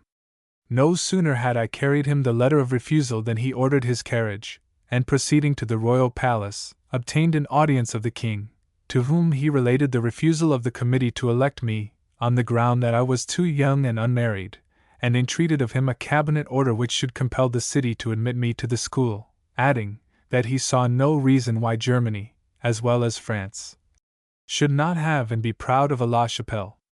The king, who held Dr. Schmidt in high esteem, gave him at once the desired order, and I became legally the student of my friend, though his praise procured me intense vexation, for my name was dropped entirely, and I was only spoken of as La Chapelle II, which would by no means have been unpleasant had I earned the title, but to receive it sneeringly in advance, before having been allowed to make my appearance publicly, was indeed unbearable.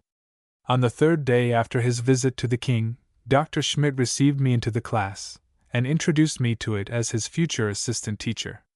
This announcement was as surprising to me as to the class, but I took it quietly, thinking that, if Dr. Schmidt did not consider me fit for the place, he would not risk being attacked for it by the profession en masse, by whom he was watched closely.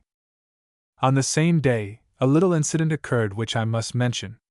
In the evening, instead of going alone to the class for practical instruction, I accompanied Dr. Schmidt at his request. We entered the hall where his assistant, the chief physician, had already commenced his instructions. Dr. Schmidt introduced me to him as his private pupil, to whom he wished him to give particular attention, ending by giving my name. The physician hurriedly came up to me, and grasped my hand, exclaiming, "Why, this is my little blind doctor!"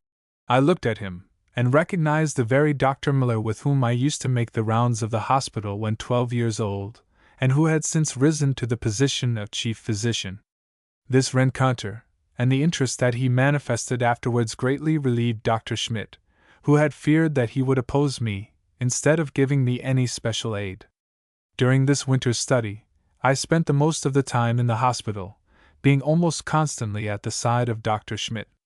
I certainly made the most of every opportunity, and I scarcely believe it possible for any student to learn more in so short a time than I did during this winter. I was continually busy, acting even as nurse, whenever I could learn anything by it. During the following summer, I was obliged to reside wholly in the hospital, this being a part of the prescribed education. Here I became acquainted with all the different wards, and had a fine opportunity to watch the cases by myself. In the meantime, Dr. Schmidt's illness increased so rapidly that he feared to die before his plans in respect to me had been carried out, especially as the state of his health had compelled him to give up his position as chief director of the hospital charite. His design was to make me chief accoucheur in the hospital, and to surrender into my hands his position as professor in the school for midwives, so that I might have the entire charge of the midwives' education. The opposition to this plan was twofold. Firstly, the theological influence that sought to place the deaconess, Sister Catherine, in the position of house midwife, and secondly, the younger part of the profession, many of whom were anxious for the post of professor in the school for midwives, which never would have been suffered to fall into the hands of Sister Catherine. Dr. Schmidt, however, was determined to yield to either. Personal pride demanded that he should succeed in his plan, and several of the older and more influential members of the profession took his part, among whom were Johannes Müller, Busch, Müller, Killian, and C. During the second winter, his lecturing in the class was only nominal, often nothing more than naming the heads of the subjects, while I had to give the real instruction. His idea was to make me feel the full responsibility of such a position, and, at the same time, to give me a chance to do the work that he had declared me preeminently capable of doing. This was an intrigue, but he could not have it otherwise. He did not intend that I should perform his duty for his benefit, but for my own. He wished to show to the government the fact that I had done the work of a man like himself, and done it well, and that, if he had not told them of his withdrawal, no one would have recognized his absence from the result. At the close of this term, I was obliged to pass my examination at the same time with the 56 students who composed the class. Dr. Schmidt invited some of the most prominent medical men to be present, besides those appointed as the examining committee. He informed me of this on the day before the examination, saying, "I want to convince them that you can do better than half of the young men at their examination." The excitement of this day I can hardly describe. I had not only to appear before a body of strangers, of whose manner of questioning I had no idea, but also before half a dozen authorities in the profession, assembled especially for criticism. Picture to yourself my position, standing before the table at which were seated the 3 physicians composing the examining committee, questioning me all the while in the most perplexing manner, with 4 more of the highest standing on each side, making 11 in all. Dr. Schmidt a little way off, anxious that I should prove true all that he had said in praise of me, and the rest of the class in the background, filling up the large hall. It was terrible. The trifling honor of being considered capable was rather dearly purchased. I went through the whole hour bravely, without missing a single question, until finally the clock struck 12, when everything suddenly grew black before my eyes, and the last question sounded like a humming noise in my ear. I answered it how I know not, and was permitted to sit down and rest for 15 minutes before I was called to the practical examination on the mannequin. I gave satisfaction to all, and received the diploma of the 1st degree. This by no means ended the excitement. The students of the year were next examined. This examination continued for a week, after which the diplomas were announced, when it was found that never before had there been so many of the 1st degree, and so few of the 3rd. Dr. Schmidt then made it known that this was the result of my exertions, and I was pronounced a very capable woman. This acknowledgment having been made by the medical men present at the examination, Dr. Schmidt thought it would be an easy matter to get me installed into the position for which I had proved myself capable. But such could not be the case in a government ruled by hypocrisy and intrigue. To acknowledge the capability of a woman did not by any means say that she was at liberty to hold a position in which she could exercise this capability. German men are educated to be slaves to the government. Positive freedom is comprehended only by a few. They generally struggle for a kind of negative freedom, namely, for themselves, for each man, however much he may be inclined to show his subserviency to those superior in rank, thinks himself the lord of creation, and of course, regards woman only as his appendage. How can this lord of creation, being a slave himself, look upon the free development and demand of recognition of his appendage otherwise than as a nonsense, or usurpation of his exclusive rights? And among these lords of creation I heartily dislike that class which not only yield to the influence brought upon them by government, but who also possess an infinite amount of narrowness and vanity, united to as infinite servility to money and position. There is not ink and paper enough in all the world to write down the contempt I feel for men in whose power it is to be free in thought and noble in action, and who act to the contrary to feed their ambition or their purses. I have learned, perhaps, too much of their spirit for my own good. You can hardly believe what I experienced, in respect to intrigue, within the few months following my examination. All the members of the medical profession were unwilling that a woman should take her place on a level with them. All the diplomatists became fearful that Dr. Schmidt intended to advocate the question of woman's rights, one of them exclaiming one evening, in the heat of discussion, "For heaven's sake! The Berlin women are already wiser than all the men of Prussia. What will become of us if we allow them to manifest it?" I was almost forgotten in the 5 months during which the question was debated. It became more than a matter of personal intrigue. The real question at stake was, how shall women be educated, and what is their true sphere? And this was discussed with more energy and spirit than ever has been done here in America. Scores of letters were written by Dr. Schmidt to convince the government that a woman could really be competent to hold the position in question, and that I had been pronounced so by the whole faculty. The next objection raised was that my father was known as holding revolutionary principles, and to conquer this cost a long discussion, with many interviews of the officials with my father and Dr. Schmidt. The next thing urged was that I was much too young, that it would be necessary, in the course of my duties, to instruct the young men also, and that there was danger in our thus being thrown together. In fact, this reason, read to me by Dr. Schmidt from one of the letters written at this time, all of which are still carefully preserved, runs thus. To give this position to Miss M. E. Zakrzewska is dangerous. She is a prepossessing young lady, and from coming in contact with so many gentlemen, must necessarily fall in love with some one of them, and thus end her career. To this I have only to reply, that I am sorry that I could not have found one among them that could have made me follow the suggestion. This objection, however, seemed for a while the most difficult to be met, for it was well known that, when a student myself, I had stood on the most friendly terms with my fellow students, and that they had often taken my part in little disturbances that naturally came up in an establishment where no one was permitted to enter or to leave without giving a reason, and where even my private patients were sent away at the door because I did not know of their coming, and could not announce to the doorkeeper the name and residence of those who might possibly call. That this difficulty was finally conquered, I have to thank the students themselves. My relation with these young men was of the pleasantest kind. They never seemed to think that I was not of their sex, but always treated me like one of themselves. I knew of their studies and their amusements, yes, even of the mischievous pranks that they were planning both for college and for social life. They often made me their confidant in their private affairs, and were more anxious for my approval or forgiveness than for that of their relatives.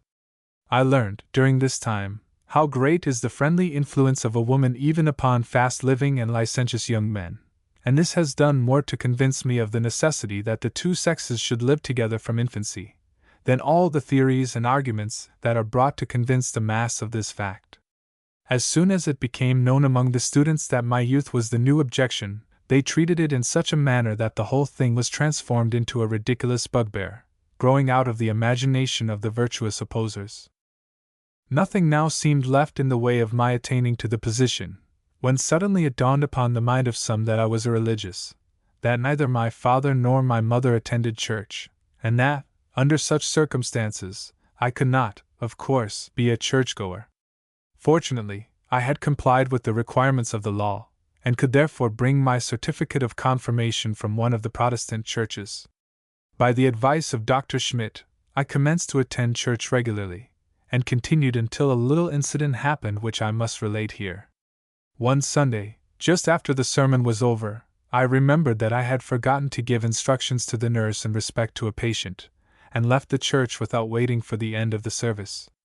The next morning, I was summoned to answer to the charge of leaving the church at an improper time. The inquisitor, who was one of those who had accused me of irreligion, being vexed that I contradicted him by going to church regularly, was anxious to make me confess that I did not care for the service, but I saw through his policy as well as his hypocrisy, and simply told him the truth, namely, that I had forgotten important business, and therefore thought it excusable to leave as soon as the sermon was over.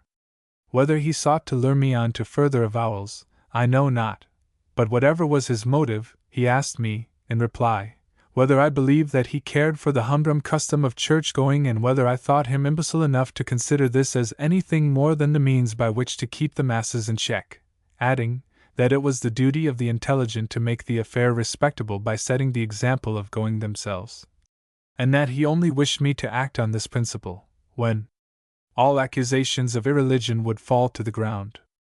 I had always known that this man was not my friend, but when I heard this, I felt disenchanted with the whole world, for I had never thought him more than a hypocrite, whereas I found him the meanest of Jesuits, both in theory and practice. I was thoroughly indignant, the more so, since I felt guilty myself in going to church simply to please Dr. Schmidt. I do not remember what answer I gave, but I know that my manners and words made it evident that I considered him a villain. He never forgave me this, as all his future acts proved to me, for, in his position of chief director of the hospital, he had it in his power, more than any one else, to annoy me, and that he did so, you will presently see. The constant opposition and attendant excitement together with the annoyances which my father, as civil officer, had to endure, made him resolve to present a declaration to the government, that I should never, with his consent, enter the position. He had become so tired of my efforts to become a public character in my profession, that he suddenly conceived the wish to have me married now. Take for a moment into consideration the facts that I was but 22 years of age, full of sanguine enthusiasm for my vocation, and strong in the friendship of Dr. Schmidt. He had inspired me with the idea of a career different from the common routine of domestic life. My mother, overcoming her repugnance to my entering my profession, had been my best friend, encouraging me steadily, while my father, yielding to the troubles that it involved, had become disgusted with it, and wished me to abandon my career. He was stern, and would not take back his word. I could do nothing without his consent, while Dr. Schmidt had finally overcome all difficulties, and had the prospect of victory if my father would but yield. A few weeks of this life were sufficient to drive one mad, and I am sure that I was near becoming so. I was resolved to run away from home or to kill myself, while my father was equally resolved to marry me to a man of whom I did not know the sight. Matters finally came to a crisis through the illness of Dr. Schmidt, whose health failed so rapidly that it was thought dangerous to let him be longer excited by the fear of not realizing his favorite scheme. Some of his medical advisers influenced the government to appeal to my father to withdraw his declaration, which, satisfied with the honor thus done him, he did on the 1st of May 1852. On the 15th of May, I received my legal installment to the position for which Dr. Schmidt had designed me. The joy that I felt was great beyond expression. A youthful enthusiast of 22, I stood at the height of my wishes and expectations. I had obtained what others only could obtain after the protracted labor of half a lifetime, and already I saw myself in imagination occupying the place of Dr. Schmidt's aspirations, that of a German La Chapelle. No one that has not passed at the same age through the same excitement can ever comprehend the fullness of my rejoicing, which was not wholly selfish, for I knew that nothing in the world would please Dr. Schmidt so much as this victory. The wildest joy of an accepted suitor is a farce compared to my feelings on the morning of that 15th of May. I was reconciled to my bitterest opponents. I could even have thanked them for their opposition, since it had made the success so much the sweeter. Not the slightest feeling of triumph was in my heart. All was happiness and rejoicing, and it was in this condition of mind and heart that I put on my bonnet and shawl to carry the good news to Dr. Schmidt. Without waiting to be announced, I hastened to his parlor, where I found him sitting with his wife upon the sofa. I did not walk but flew towards them and threw the letter upon the table, exclaiming, "There is the victory!" Like a conflagration my joy spread to Dr. Schmidt as well as to his wife, who thought that she saw in these tidings a cup of new life for her husband. I only stayed long enough to accept their congratulations. Dr. Schmidt told me to be sure to come the next morning to enter legally upon my duties at his side. Meanwhile, he gave me a vacation for the afternoon to see my friends and carry them the news. He saw that I needed the open air, and felt that he, too, must have it to counteract his joy. I went to tell my father and several friends, and spent the day in blissful ignorance of the dreadful event that was transpiring. The next morning, at 7 o'clock, I left home to go to my residence in the hospital. I had not slept during the night. The youthful fire of enthusiasm burned too violently to allow me any rest. The old doorkeeper opened the door for me, and gazed at me with an air of surprise. "What is the matter?" I asked. "I am astonished to see you so cheerful," said he. "Why?" I asked with astonishment. "Don't you know that Dr. Schmidt is dead?" was the answer. "Dr. Schmidt dead?" I trembled, I staggered, I fell upon a chair. The beautiful entrance hall, serving also as a greenhouse during the winter, filled in every place with flowers and tropical fruit, faded from my eyes, and in its stead I saw nothing but laughing faces, distorted with scorn and mockery. A flood of tears cooled the heat of my brain, and a calmness like that of death soon took possession of me. I had fallen from the topmost height of joy and happiness to the profoundest depth of disappointment and despair. If there were nothing else to prove the strength of my mind, the endurance of this sudden change would be sufficient. I went at once to Dr. Schmidt's residence in the hospital park, where I met him again, not as I had expected an hour before, ready to go with me to the hospital department which I was henceforth to superintend, but a corpse. After I had left the day before, He had expressed a wish to go into the open air, he being not much less excited than myself. Mrs. Schmidt ordered the carriage, and they drove to the large park. He talked constantly and excitedly about the satisfaction that he felt in this success, until they arrived, when he wished to get out of the carriage and walk with his wife. Mrs. Schmidt consented, but they had scarcely taken a few steps when he sank to the ground, and a gush of blood from his mouth terminated his existence. I left Dr. Schmidt's house, and entered alone into the wards, where I felt that I was without friendly encouragement and support.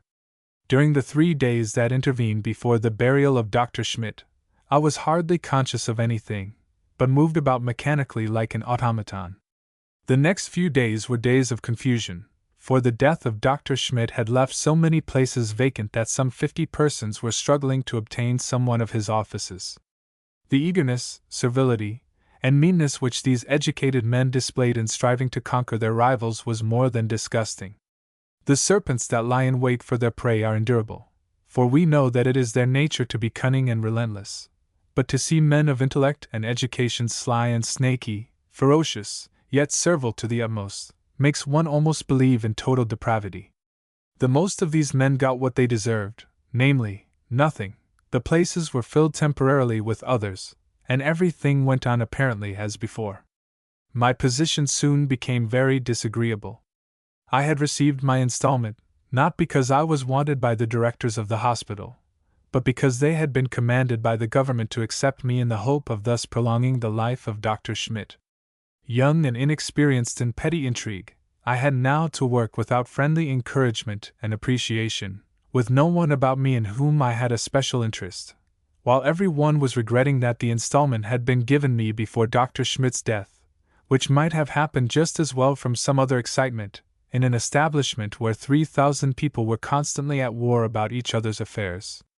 I surveyed the whole arena, and saw very well that, unless I practiced meanness and dishonesty as well as the rest, I could not remain there for any length of time, for scores were ready to calumniate me whenever there was the least thing to be gained by it. I was about to commence a new period of life. I had a solid structure as a foundation, but the superstructure had been built up in so short a time that a change of wind would suffice to cast it down. I resolved, therefore, to tear it down myself, and to begin to build another upon the carefully laid basis, and only waited for an opportunity to manifest my intention. This opportunity soon presented itself. Sister Catherine, the deaconess of whom I have spoken, who had been allowed to attend the school of midwives after my election, through the influence of her theological friends upon Dr. Schmidt, the city magistrates having refused her because I was already the 3rd accepted pupil, had as yet no position, and these friends now sought to make her the 2nd accusheuse, I having the 1st position, with the additional title of chief. This she would not accept. She, the experienced deaconess, who had been a Florence Nightingale in the typhus epidemic of Silesia, was unwilling to be under the supervision of a woman who had nothing to show but a thorough education, and who was, besides, 8 years younger than herself. Her refusal made my enemies still more hostile.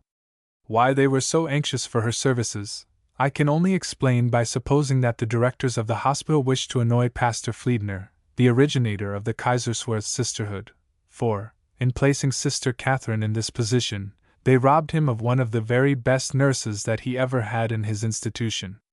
My desire to reconcile the government of the hospital, in order that I might have peace in my position to pursue my development and education so as to realize and manifest to the people the truth of what Dr. Schmidt had affirmed of me, induced me to go to one of the directors, and propose that Sister Catherine should be installed on equal terms with me, offering to drop the title of chief, and to consent that the department should be divided into 2.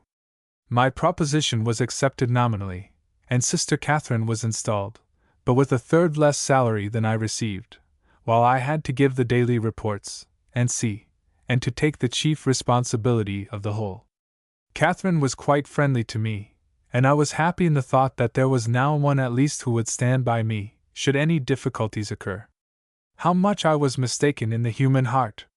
This pious, sedate woman, towards whom my heart yearned with friendship, was my greatest enemy, though I did not know it until after my arrival in America. A few weeks afterwards, the city petitioned to have a number of women instructed in the practice of midwifery. These women were all experienced nurses, who had taken the liberty to practice this art to a greater or less extent from what they had learned of it while nursing, and to put an end to this unlawful practice, they had been summoned before an examining committee, and the youngest and best educated chosen to be instructed as the law required. Dr. Muller, the pathologist, was appointed to superintend the theoretical, and Dr. Ebert the practical, instruction. Dr. Muller, who never had given this kind of instruction before, and who was a special friend of mine, immediately surrendered the whole into my hands, while Dr. Ebert, whose time was almost wholly absorbed in the department of the diseases of children, appointed me as his assistant. Both gentlemen gave me certificates of this when I determined to emigrate to America. The marked preference for my wards that had always been shown by the male students was shared by these women when they came. Sister Catherine was neither ambitious nor envious, yet she felt that she was the second in place. Doctors Muller and Ebert never addressed themselves to her, either did they impress the nurses and the servants with the idea that she was anything more than the head nurse. All these things together made her a spy, and though nothing happened for which I could be reproved, all that I said and did was watched and secretly reported. Under a despotic government, the spy is as necessary as the corporal. The annoyance of this reporting is, that the secrecy exists only for the one whom it concerns, while the subaltern officers and servants receive hints that such a person is kept under constant surveillance. When it was found that no occasion offered to find fault with me, our administrative inspector was removed, and a surly old corporal put in his place, with the hint that the government of the hospital thought that the former inspector did not perform his duty rightly, since he never reported disturbance in a ward that had been notorious as being the most disorderly in former times. The truth was that, in my innocence of heart, I had been striving to gain the respect and friendship of my enemies by doing my work better than any before me had done. To go to bed at night regularly was a thing unknown to me.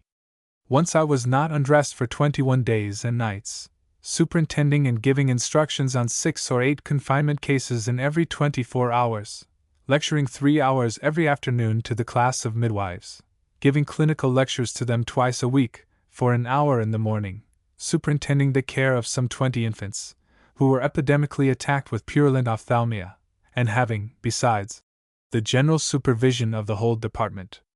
But all this could not overcome the hostility of my enemies, the chief cause of which lay in the mortification at having been vanquished by my appointment. On the other hand, I was happy in the thought that Mrs. Schmidt continued to take the same interest in me as before, and was glad to hear of my partial success. The students, both male and female, were devoted to me, and manifested their gratitude openly and frankly. This was the greatest compensation that I received for my work. The women wished to show their appreciation by paying me for the extra labor that I performed in their instruction, not knowing the fact that I did it simply in order that they might pass an examination which should again convince the committee that I was in the right place. I forbade them all payment, as I had refused it to the male students when they wished to pay me for their extra instruction on the mannequin, but in a true, womanly way, they managed to learn the date of my birthday, when 2 or 3, instead of attending the lecture, took possession of my room, which they decorated with flowers, while on the table they displayed presents to the amount of some $120, which the 56 women of the class had collected among themselves. This was, of course, a great surprise to me, and really made me feel sad, for I did not wish for things of this sort. I wished to prove that unselfishness was the real motive of my work, and thought that I should finally earn the crown of appreciation from my enemies, for which I was striving. This gift crossed all my plans. I must accept it, if I would not wound the kindest of hearts, yet I felt that I lost my game by so doing. I quietly packed everything into a basket, and put it out of sight under the bed, in order that I might not be reminded of my loss. Of course, all these things were at once reported. I saw in the faces of many that something was in agitation, and waited a fortnight in constant expectation of its coming. But these people wished to crush me entirely. They knew well that a blow comes hardest when least expected, and therefore kept quiet week after week, until I really began to ask their pardon in my heart for having done them the wrong to expect them to act meanly about a thing that was natural and allowable. In a word, I became quiet and happy again in the performance of my duties, until suddenly 6 weeks after my birthday, I was summoned to the presence of Director Horn, the same who had reprimanded me for leaving the church, who received me with a face as hard and stern as an avenging judge, and asked me whether I knew that it was against the law to receive any other payment than that given me by the hospital. Upon my avowing that I did, he went on to ask how it was, then, that I had accepted gifts on my birthday. This question fell upon me like a thunderbolt, for I never had thought of looking upon these as a payment. Had these women paid me for the instruction that I gave them beyond that which was prescribed, they ought each one to have given me the value of the presents. I told him this in reply, and also how disagreeable the acceptance had been to me, and how ready I was to return the whole at his command, since it had been my desire to prove not only my capability, but my unselfishness in the work. The man was ashamed. I saw it in his face as he turned it away from me, yet he saw in me a proof that he had been vanquished in intrigue, and was resolved that the occasion should end in my overthrow. Much more was said about the presents and their significance, and I soon ceased to be the humble woman, and spoke boldly what I thought, in defiance of his authority, as I had done at the time of the religious conversation. By the way, I never attended church again after that interview.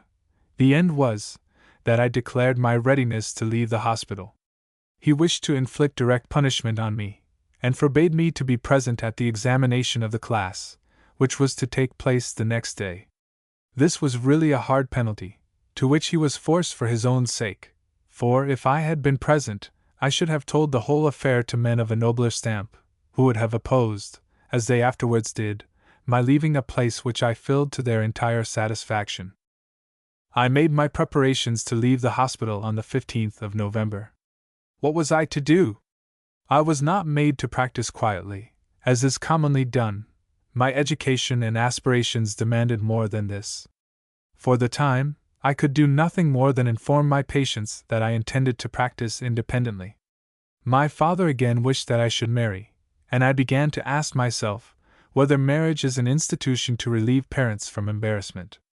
When troubled about the future of a son, parents are ready to give him to the army. When in fears of the destiny of a daughter, they induce her to become the slave of the marriage bond. I never doubted that it was more unendurable and unworthy to be a wife without love than a soldier without a special calling for that profession, and I never could think of marriage as the means to procure a shelter and bread. I had so many schemes in my head that I would not listen to his words. Among these was especially the wish to emigrate to America.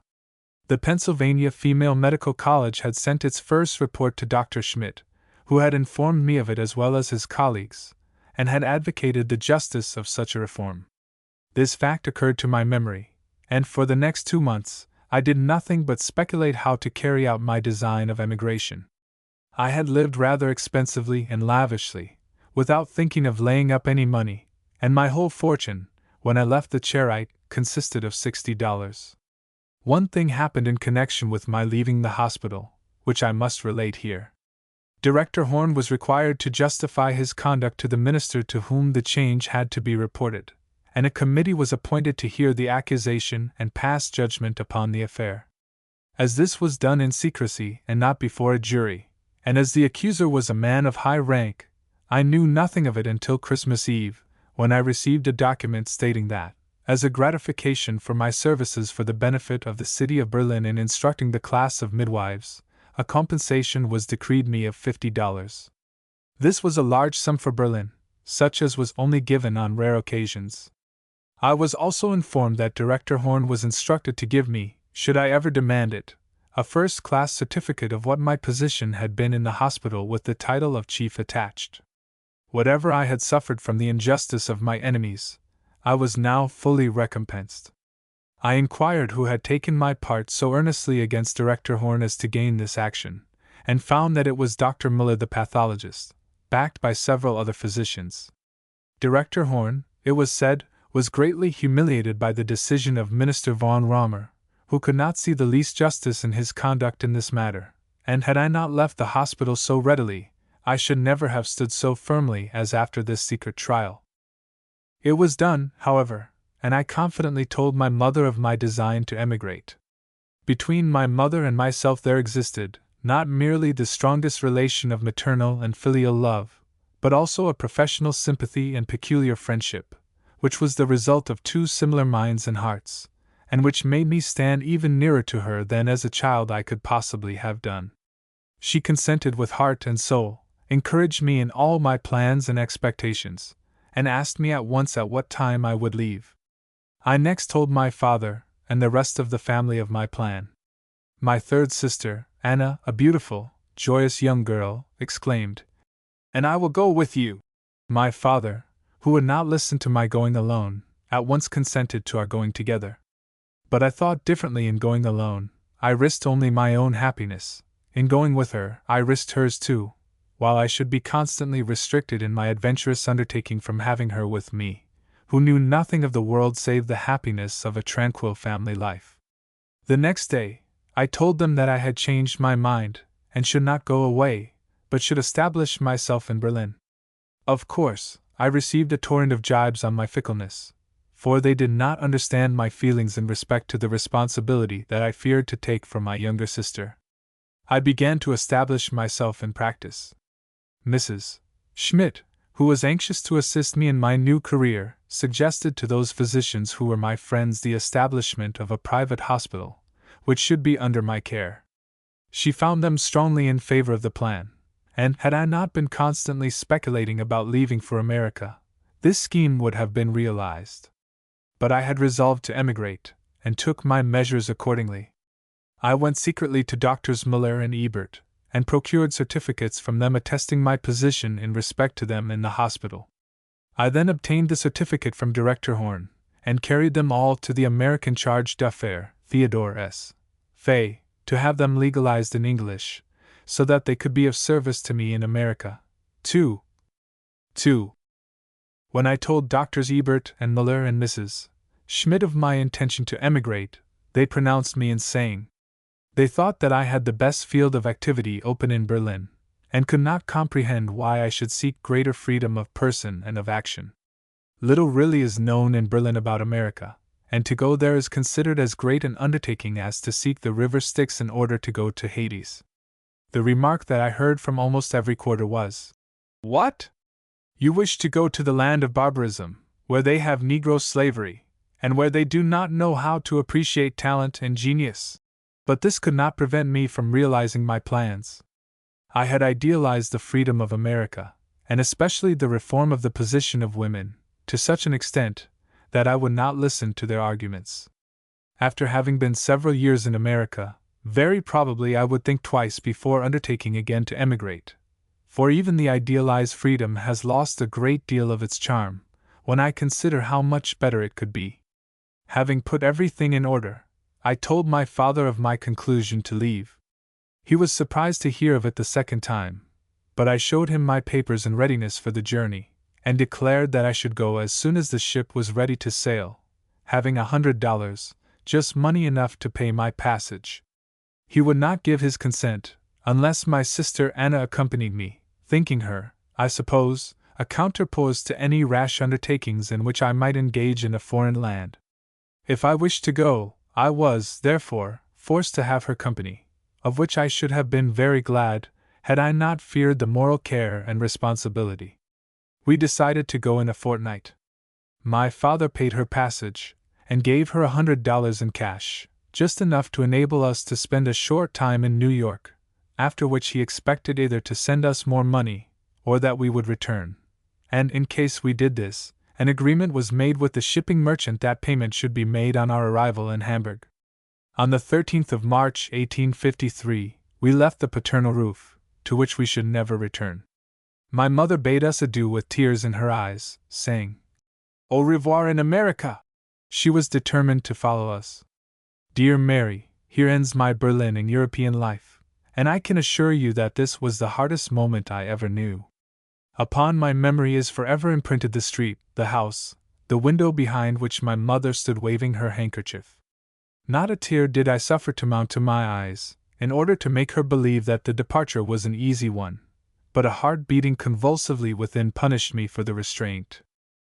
My father and brothers accompanied us to the depot, where the cars received us for Hamburg. On our arrival there, we found that the ice had not left the Elbe, and that the ships could not sail until the river was entirely free. We were forced to remain 3 weeks in Hamburg. We had taken staterooms in the clipper ship Deutschland. Besides ourselves, there were 16 passengers in the first cabin, people good enough in their way, but not sufficiently attractive to induce us to make their acquaintance. We observed a dead silence as to who we were, where we were going, or what was the motive of our emigrating to America. The only person that we ever spoke to was a Mr. R., from Hamburg, a youth of 19, who, like ourselves, had left a happy home in order to try his strength in a strange land. The voyage was of 47 days' duration, excessively stormy, but otherwise very dull, like all voyages of this kind, and had it not been for the expectations that filled our hearts, we should have died of ennui. As it was, the days passed slowly, made worse by the inevitable seasickness of our fellow passengers, and we longed for the hour that should bring us in sight of the shores of the New World. And now commences my life in America. Dear Marie, best Marie! Make haste to come upon deck to see America! Oh, how pleasant it is to see the green trees again! How brightly the sun is gilding the land you are seeking, the land of freedom! With such childlike exclamations of delight, my sister Anna burst into my cabin to hasten my appearance on deck on the morning of the 22d of May, 1853. The beautiful child of 19 summers was only conscious of a heart overflowing with pleasure at the sight of the charming landscape that opened before her eyes after a tedious voyage of 47 days upon the ocean. We had reached the quarantine at Staten Island. The captain, the old pilot, everyone, gazed at her as she danced joyously about the deck, with a mingled feeling of sadness and curiosity, for our reserve while on shipboard had surrounded us with a sort of mystery which none knew how to unravel. As soon as I had dressed for going on shore, and had packed up the things that we had used on our voyage, in order that they might not be stolen during this time of excitement, I obeyed the last call of my impatient sister to come at least to see the last rays of sunrise, and went on deck, where I was at once riveted by the beautiful scene that was spread before my eyes. The green, sloping lawns, with which the white cottages formed such a cheerful contrast, the trees clad in their first foliage, and suggesting hope by their smiling blossoms, the placid cows, feeding quietly in the fields, the domestic chickens, just visible in the distance, and the friendly barking of a dog, all seemed to greet me with a first welcome to the shores of this strange country, while the sun, shining brightly from a slightly clouded sky, mellowed the whole landscape, and so deeply impressed my soul, that tears sprang to my eyes, and a feeling rose in my heart that I can call nothing else than devotional, for it bowed my knees beneath me, and forced sounds from my lips that I could not translate into words, for they were mysterious to myself. A stranger in a strange, wide land, not knowing its habits and customs, not understanding its people, not yet understanding its workings and aims, my mind was not clouded with loneliness. I was happy. Had it not been my own wish that had made me leave the home of a kind father, and of a mother beloved beyond all earthly beings? I had succeeded in safely reaching the shores of America. Life was again open before me. With these thoughts, I turned from the beautiful landscape, and finding the captain, a noble-hearted sailor, inquired of him how long it would take us to reach the port of New York. "That is New York," said he, pointing to a dark mass of buildings, with here and there a spire towering in the air. "We shall reach there about 8 o'clock, but it is Sunday, and you will have to stay on board till tomorrow." With this he turned away, calling his men to weigh anchor, as the physician, whose duty it was to inspect the cargo of men, like cattle, had just left in his boat. On we went, my sister still dancing and singing for joy, and Mr. R. and myself sitting somewhat apart, he looking despondently into the water, I with my head firmly raised in the air, happy in heart, but thoughtful in mind, and trusting in my inward strength for the future. I took my breakfast on deck. No one seemed to have any appetite, and I felt somewhat reproved when I heard someone near me say, "She seems to have neither head nor heart. See how tranquilly she can eat at such a time as this." These words were spoken by one of the cabin passengers, a young man, who was exceedingly curious to know why I was going to America, and had several times tried to make the rest of the passengers believe that it must be in consequence of an unhappy love. The poor simpleton!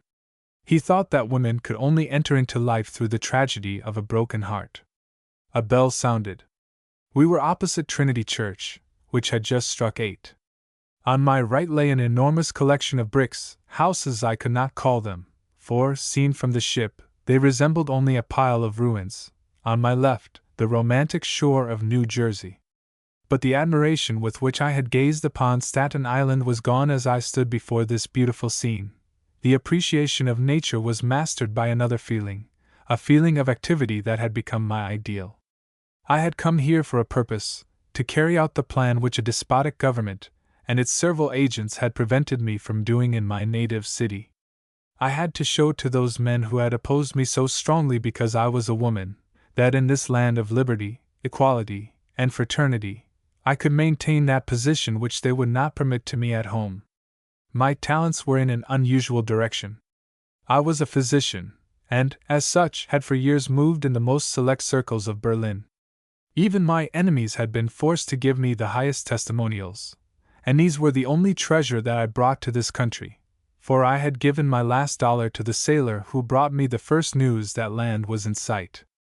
I looked again upon New York, but with a feeling that a great mystery was lying before my eyes, a feeling that was confirmed by the men, who came off to the ship in small boats, speaking a language that seemed like a chaos of sounds. As I turned, I saw my sister coming slowly up from the cabin with a changed air, and I asked her with surprise what was the matter. "Oh, Marie," said she, "most of the passengers are called for. Mr. R.'s brother has just come to take him on shore. He was so glad to see him, for he thought he was in New Orleans, that I think he will forget to say good-bye. I am afraid that we shall have to stay here all alone, and are the Mrs. Zakrzewska on board?" called a voice from a little boat by the side of the ship. We looked down in surprise, but did not recognize the man, who spoke as if he were an acquaintance. The captain answered, "Yes," upon which the same voice said, "Mr. G.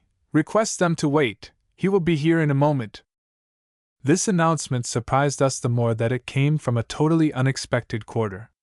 An acquaintance of ours, who had emigrated to New York a few years before, and had shortly after married a Mr. G., had heard from her brother in Berlin of our departure for America in the ship Deutschland, and these good people, thinking that they could be of use to us in a new country, had been watching for its arrival. No one on board dared ask a question as to who our friends were, so reserved had we been in regard to our plans. Only the young man who had accused me of having neither head nor heart said, half aside, "Aha! Now we know the reason why Miss Marie ate her breakfast so calmly, while her sister danced for joy.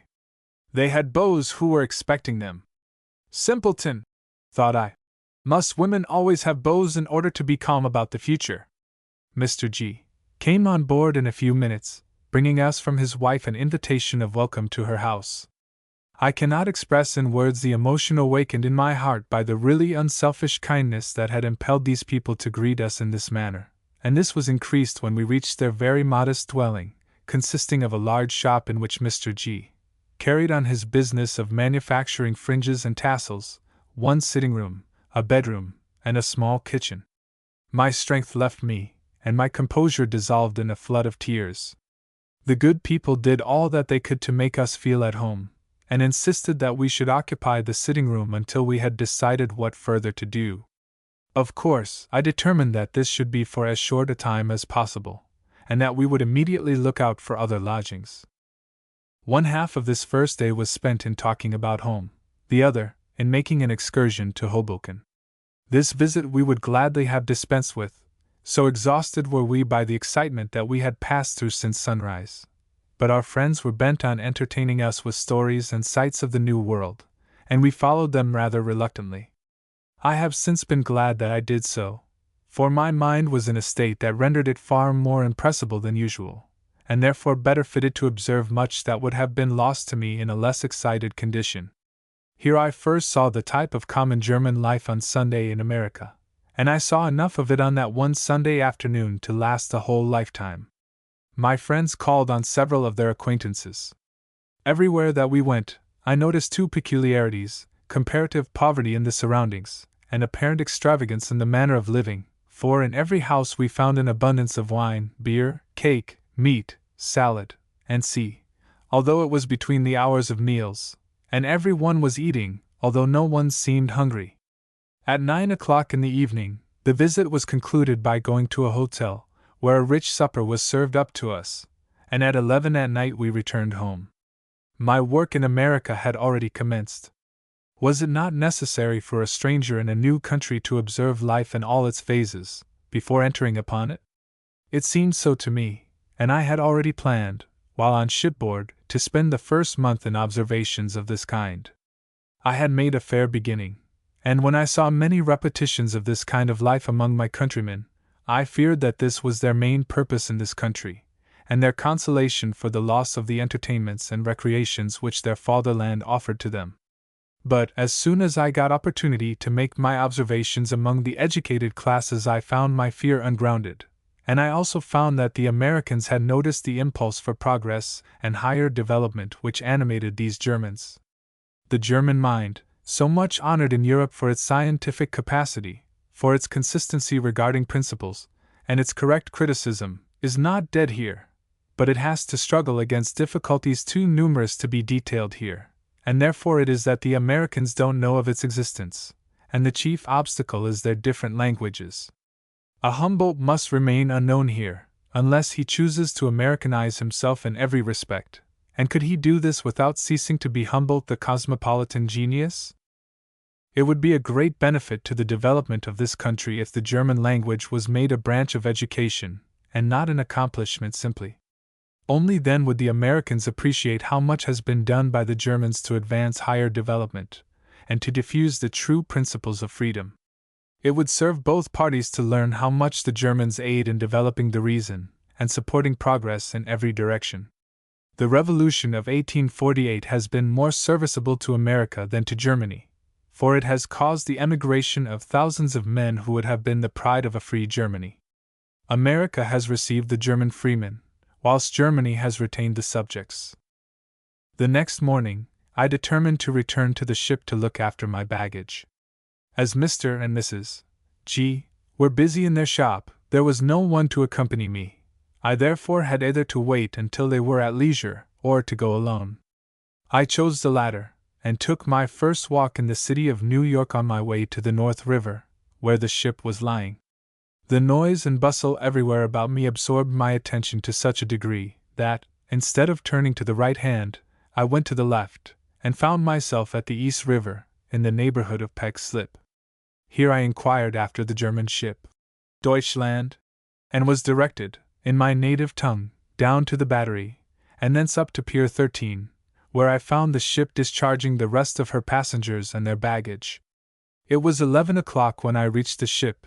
I had, therefore, taken a 3 hours' walk. I had now to wait until the custom-house officer had inspected my trunks, and afterwards for the arrival of Mr. G., who came at 1 o'clock with a cart to convey the baggage to his house.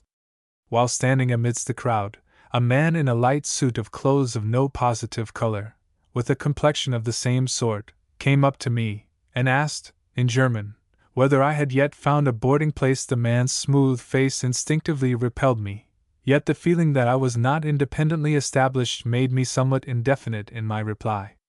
On seeing this, he at once grew talkative and friendly, and speaking of the necessity of finding a safe and comfortable home, said that he could recommend me to a hotel where I would be treated honestly, or that, if I chose to be in a private family, he knew of a very kind, motherly lady, who kept a boarding house for ladies alone, not to make money, but for the sake of her countrywomen.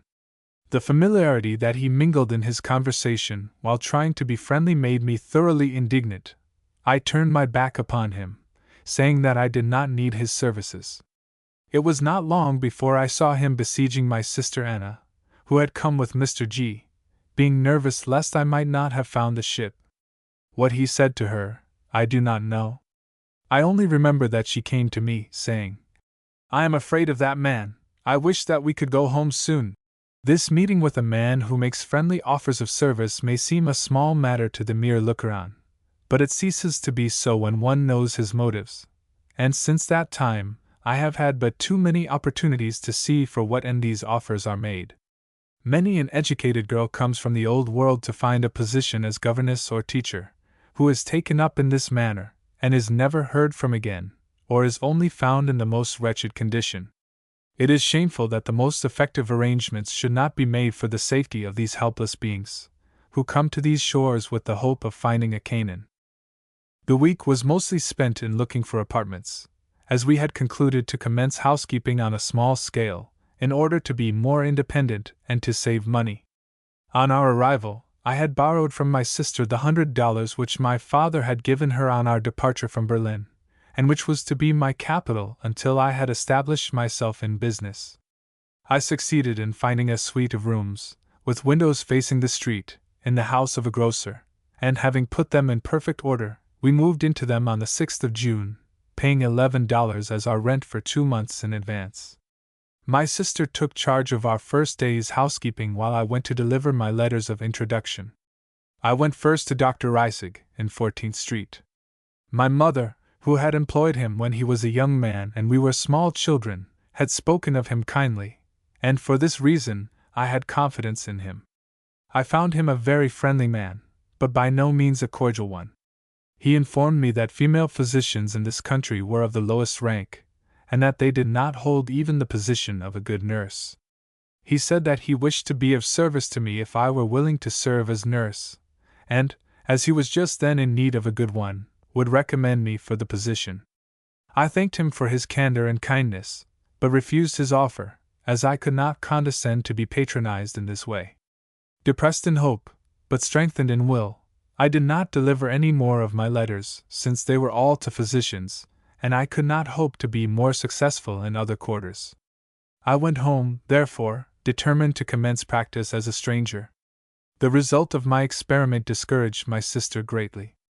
After meditating for some time, she suddenly said, "Marie, I read in the paper this morning of a dressmaker who wanted someone to sew for her.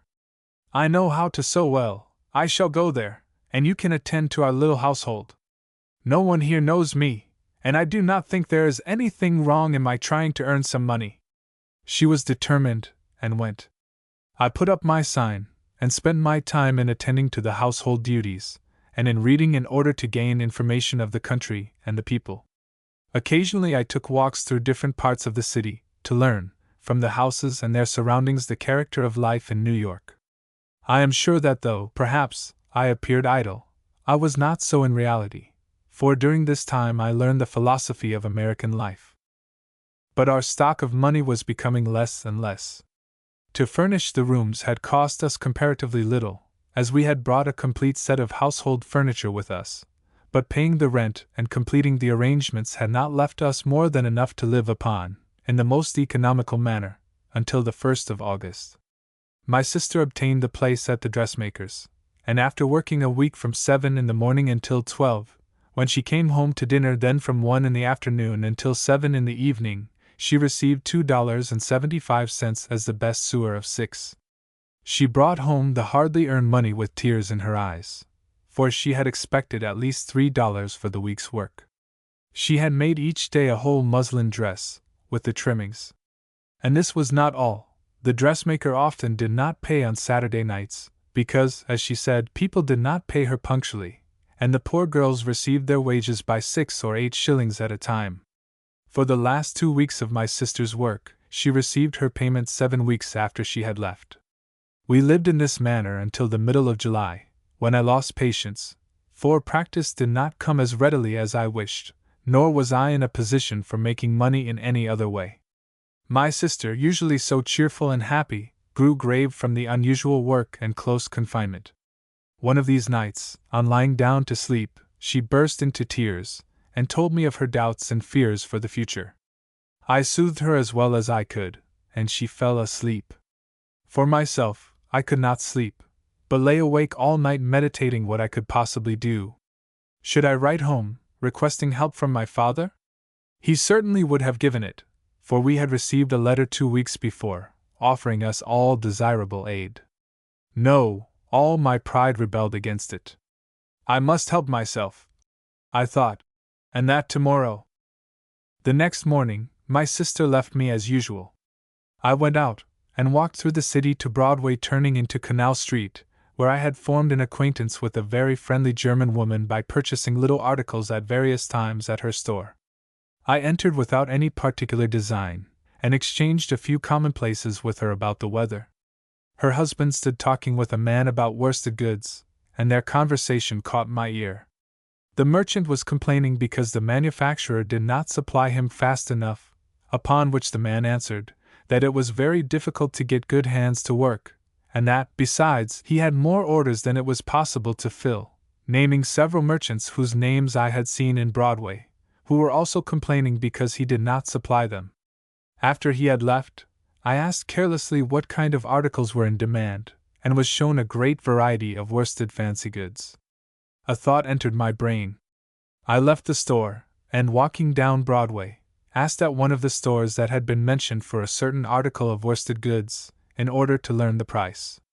Finding this enormous, I did not buy it, and returned home, calculating on my way how much it would cost to manufacture these articles, and how much profit could be made in making them on a large scale. I found that 200% profit might be made by going to work in the right way. My sister came home, as usual, to dinner. I sat down with her, but could not eat. She looked at me anxiously and said, "I hope you are not sick again." "Oh dear! What shall we do if you get sick?" I had been ill for a week, and she feared a relapse. I said nothing of my plan, but consoled her in respect to my health. As soon as she had left, I counted my money. But $5 remained. If I had been dependent upon money for cheerfulness, I should certainly have been discouraged. I went to John Street, and entering a large worsted store, inquired of a cheerful-looking girl the wholesale price of the best Berlin wool, how many colors could be had in a pound, and see.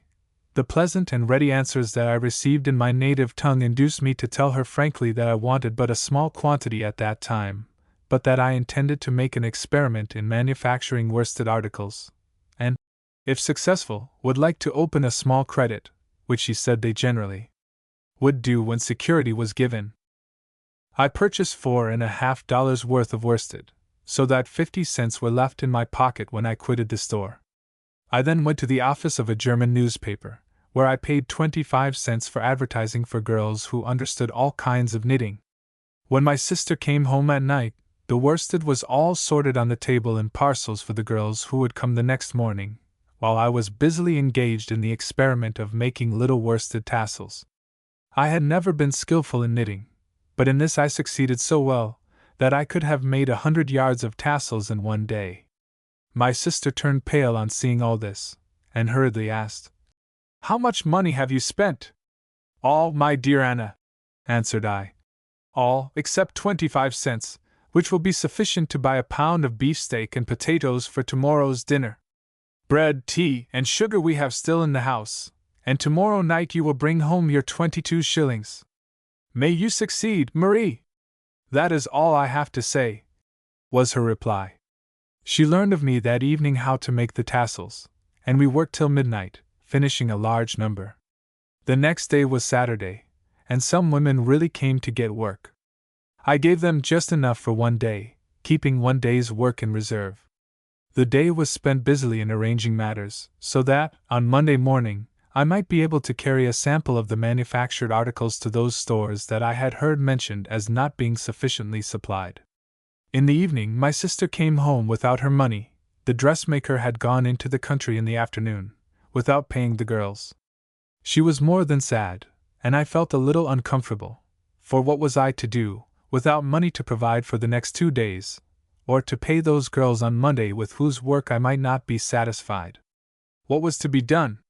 To go down to our landlord, the grocer, and ask him to advance us a few dollars? No, he was a stranger, and had no means of knowing that we would return the money. Besides, I did not wish the people in the house to know our condition. My resolution was taken. I proposed to my sister to go to the market with me to buy meat and fruit for the morrow. She looked at me with blank astonishment, but without heeding it, I said calmly, taking from the bureau drawer the chain of my watch. "Anna, opposite the market, there is a pawnbroker. No one knows us, and by giving a fictitious name, we can get money, without thanking anyone for it." She was satisfied, and taking a little basket, we went on our errand. I asked of the pawnbroker $6, under the name of Miller, and received the money, after which we made our purchases, and went home in quite good spirits. On Monday morning, the knitters brought home their work. I paid them, and gave them enough for another day, after which I set about finishing each piece, completing the task about 2 in the afternoon. This done, I carried the articles to Broadway, and leaving a sample in a number of stores, received orders from them for several dozens. 3. I then went to the worsted store in John Street, where I also obtained orders for the manufactured articles, together with $10 worth of worsted on credit, having first given my name and residence to the bookkeeper, with the names of the stores from which I had received orders. In the evening, when my sister came home, I was, therefore, safely launched into a manufacturing business. The news cheered her greatly, but she could not be induced to quit her sewing. The new business had sprung up so rapidly and pleasantly that she could not trust in the reality of its existence. I must tell you here something of the social life that we led. We had brought a number of friendly letters with us from our acquaintances in Berlin to their friends and relatives in America, all of which, upon our arrival, we sent by post, with the exception of 2, the one sent by a neighbor to his son, Albert C., the other to a young artist, both of whom called for their letters. About 4 weeks after we were settled in New York, we received a call from some young men whose sisters had been schoolmates of my sister's in Berlin, who came to inquire of us where to find Mr. C. We could give them no information, as we had not seen him since he called for his letter, either did we now see anything of the G.S. But the acquaintance thus formed with these young men was continued, and our solitude was now and then enlivened by an hour's call from them. Soon after I had commenced my new business, they came one day in company with Mr. C., whom they had met accidentally in the street, and on his expressing a wish to see us, had taken the liberty to bring to our house. 3. My business continued to prosper, and by constantly offering none but the best quality of goods for sale, in a very short time I had so much to do that my whole time in the day was occupied with outdoor business, and I was forced to sit up at night with my sister to prepare work for the knitters. At one time, we had constantly 30 girls in our employ, and in this way I became acquainted with many of those unfortunates who had been misled and ruined on their arrival by persons pretending friendship. 2 of these in particular interested me greatly. One, the granddaughter of Krummacher, and bearing his name, was the daughter of a physician, who had come to this country, hoping to find a place as governess. Poor girl! She was a mere wreck when I found her, and all my efforts to raise her up were in vain. She was sick, and in a terrible mental condition. We took her into our house, nursed her and cared for her, and when she had recovered supplied her with work, for which we paid her so well, that she always had $3 a week, which paid for her board and washing. It was twice as much as she could earn, yet not enough to make her feel reconciled with life. At one time, she did not come to us for a whole week. I went to see her, and her landlady told me that she was melancholy. I persuaded her to come and stay with us for a few days, but, in spite of all my friendly encouragement, I could not succeed in restoring her to cheerfulness. She owned that she could not work merely to live. She did not feel the pangs of hunger, but she felt the want of comforts to which she had been accustomed, and which, in our days, are regarded as necessities. She attempted to find a situation as governess, but her proficiency in music, French, and drawing counted as nothing. She had no city references, and having been 2 years in New York, dared not name the place to which she had been conducted on her arrival. She left us at last in despair, after having been a week with us. She never called again, and I could not learn from her landlady where she had gone. 3 months afterwards I heard from one of the girls in our employ that she had married a poor shoemaker in order to have a home, but I never learned whether this was true. About a year later, I met her in the Bowery, poorly but cleanly dressed. She hastily turned away her face on seeing me, and I only caught a glimpse of the crimson flush that overspread her countenance. The other girl that I referred to was a Miss Mary, who came with her mother to this country, expecting to live with a brother. They found the brother married, and unwilling to support his sister, while his wife was by no means friendly in her reception of his mother. The good girl determined to earn a support for her mother, and a pretended friend offered to take care of their things until she could find work and rent lodgings.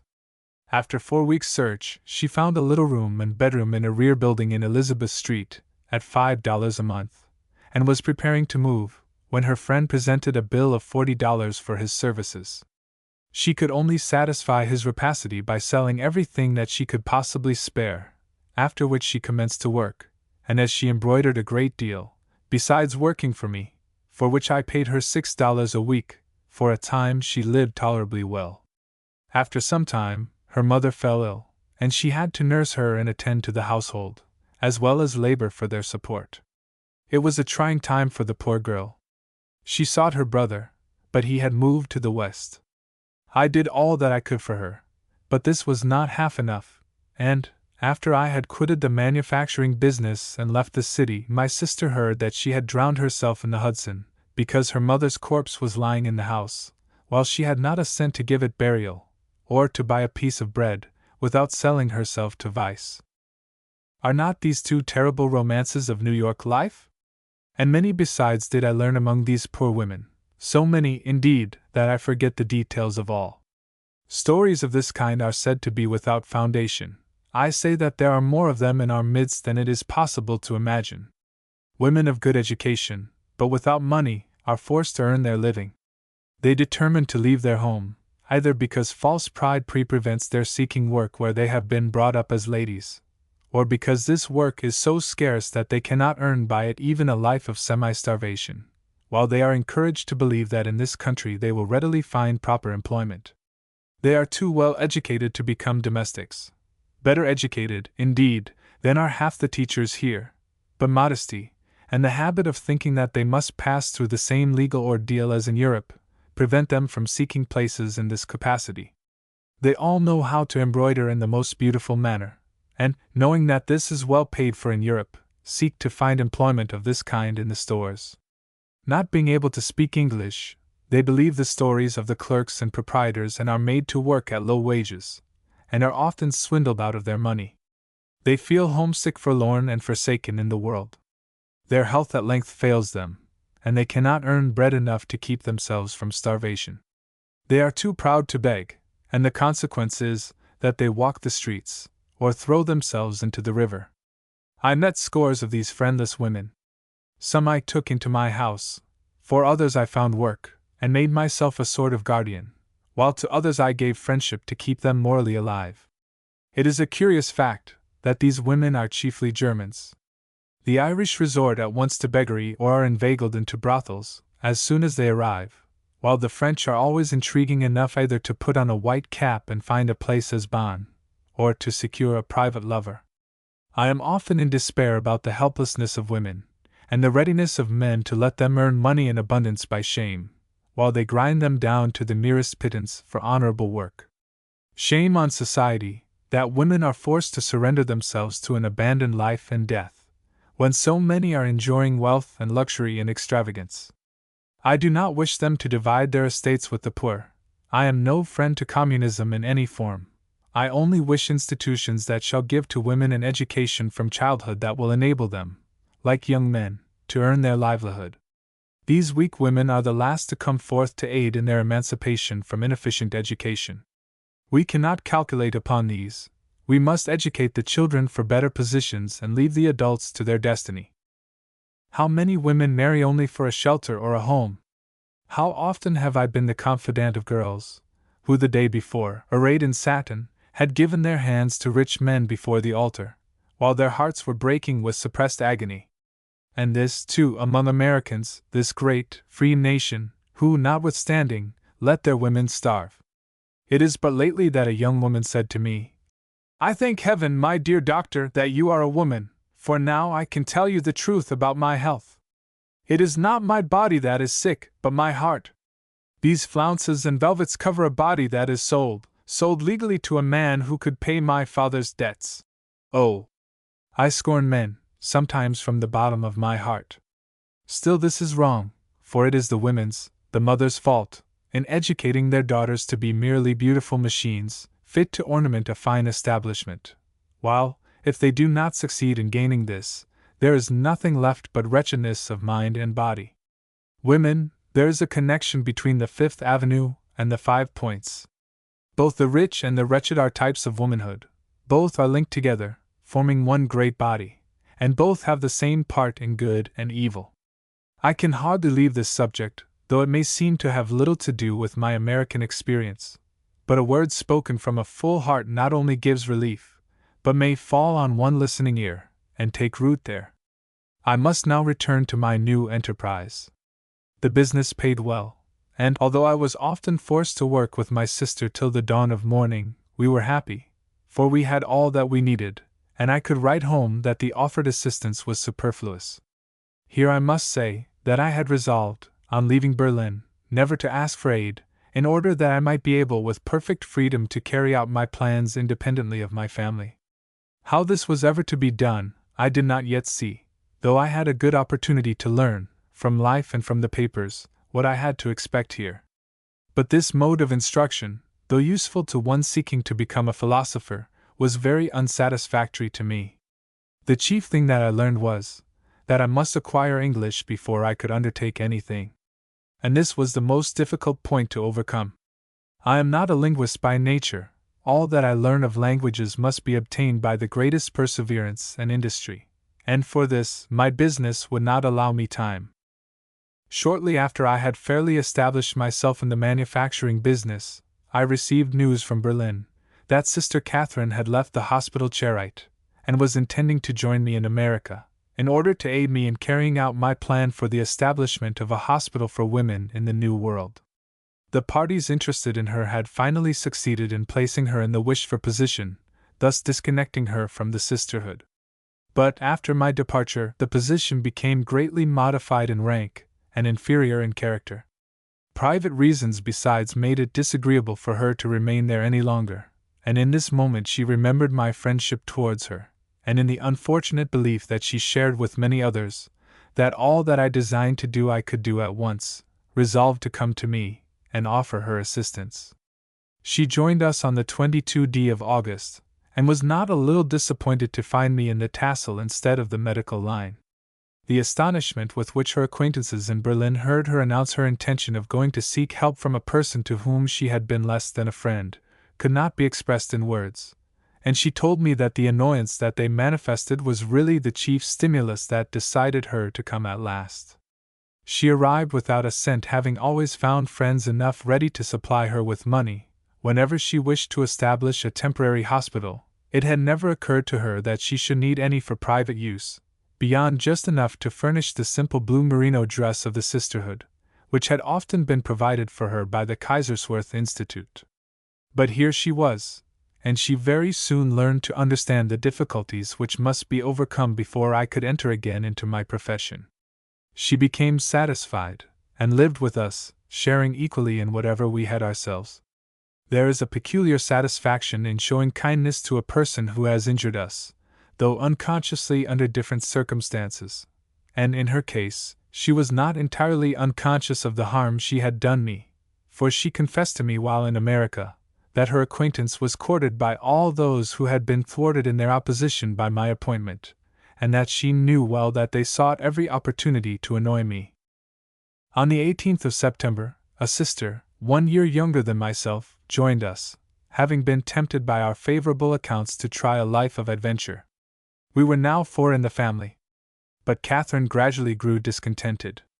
Having been accustomed to the comforts afforded in large institutions, and to receiving attentions from the most aristocratic families of Prussia, the monotonous life that we led was only endurable to her so long as the novelty lasted. This soon wore off, and she became anxious for a change. She had heard her fellow passengers speak of a pastoress, who had been sent to America as a missionary, and she begged me to seek him out, and take her to him, that she might consult him as to what she had best do. I did so, and she soon became acquainted with his family. Mr. S. exerted himself in her behalf, and secured her a place as nurse in the Home for the Friendless, where she had the charge of some 30 children. This was a heavy task, for though none were under a year old, she was constantly disturbed through the night, and could get but a few hours' consecutive sleep. Besides, she could not become reconciled to washing under the hydrant in the morning, and to being forced to mingle with the commonest Irish girls. She was in every respect a lady, and had been accustomed to have a servant at her command, even in the midst of the typhus fever in the desolate districts of Silesia, while here she was not even treated with humanity. This soon grew unbearable, and she returned to us on the 16th of October, after having been only 10 days in the institution. So eager was she to make her escape, that she did not even ask for the $2 that were due her for wages. But we could not receive her, for we had taken another woman in her place, as friendless and as penniless as she. Besides, a misfortune had just fallen upon us. During the night before, our doors had been unlocked, our bureau drawers inspected, and all our money, amounting to $52, carried off. And when Catherine arrived, we were so poor that we had to borrow the bread and milk for our breakfast. Fortunately, the day before, I had refused the payment due me for a large bill of goods, and this came now in a very good time. I did not feel justified, however, in increasing the family to 5 after our loss, nor did she claim our assistance, but went again to Pastor S., who had invited her to visit his family. With his assistance, she obtained some private nursing, which maintained her until the congregation had collected money enough to enable her to return to Berlin, which she did on the 2d of December. Having many friends in the best circles of that city, she immediately found a good practice again, and is now, as she says, enjoying life in a civilized manner. We moved at once from the scene of the robbery and took a part of a house in Monroe Street, for which we paid $200 a year. Our business continued good, and I had some prospects of getting into practice. But with spring, the demand for worsted goods ceased, and as my practice brought me work, but no money, I was forced to look out for something else to do. By accident, I saw in a store a coiffure made of silk, in imitation of hair, which I bought, but I found, on examination, that I could not manufacture it, as it was machine work. I went, therefore, to Mr. G., and proposed to establish a business with him, in which he should manufacture these coiffures, while I would sell them by wholesale to the merchants with whom I was acquainted. Mr. G. had completely ruined himself during the winter by neglecting his business and meddling with Tammany Hall politics, which had wasted his money and his time. He had not a single workman in his shop when I called, and was too much discouraged to think of any new enterprise.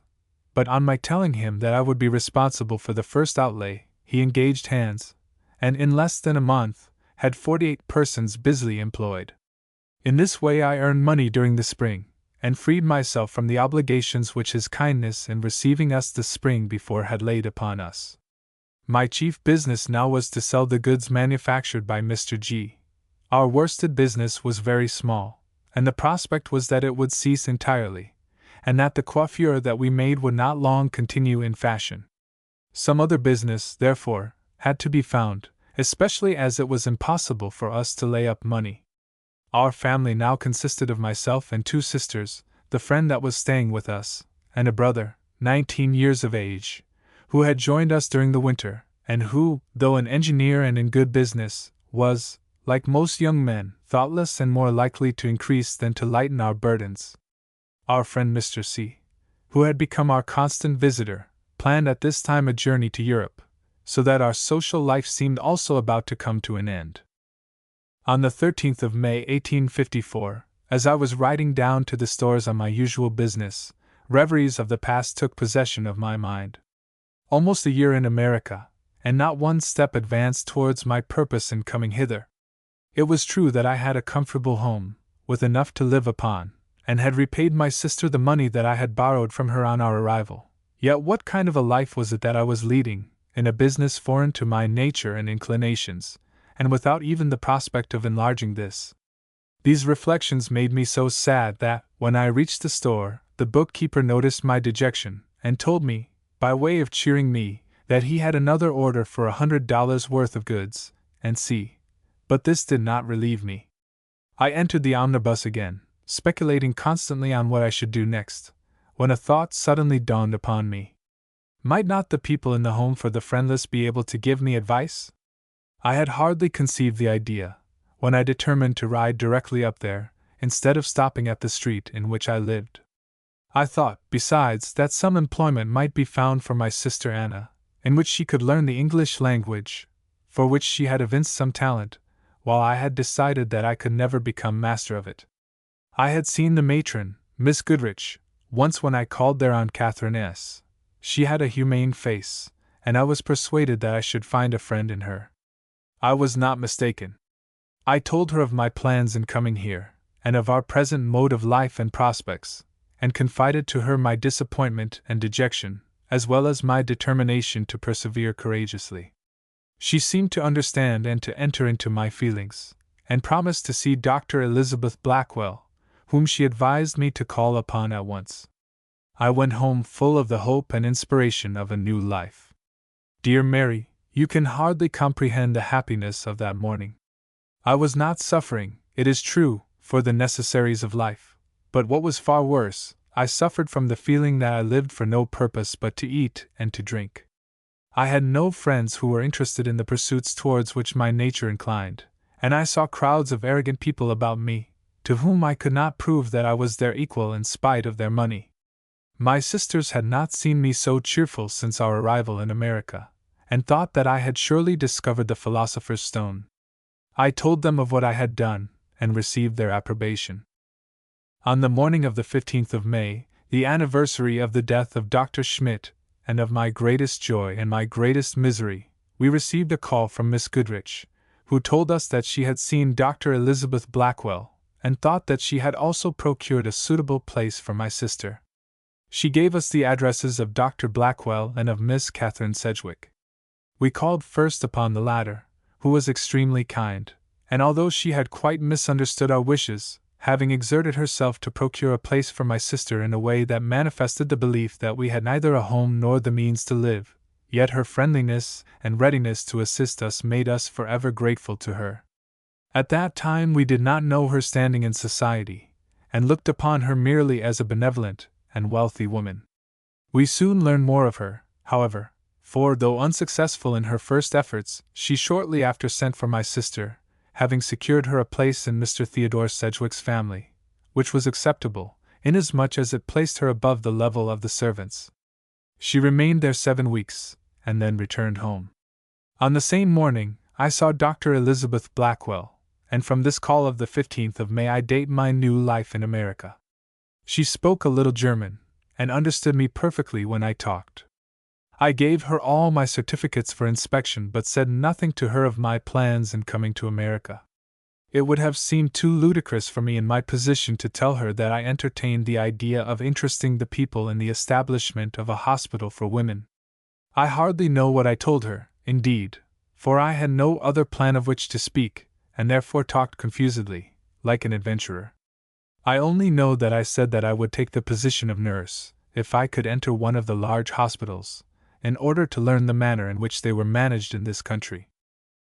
I cannot comprehend how Dr. Blackwell could ever have taken so deep an interest in me as she manifested that morning, for I never in my life was so little myself. Yet she did take this interest, for she gave me a sketch of her own experience in acquiring a medical education, and explained the requirements for such in this country, and the obstacles that are thrown in the way of women who seek to become physicians.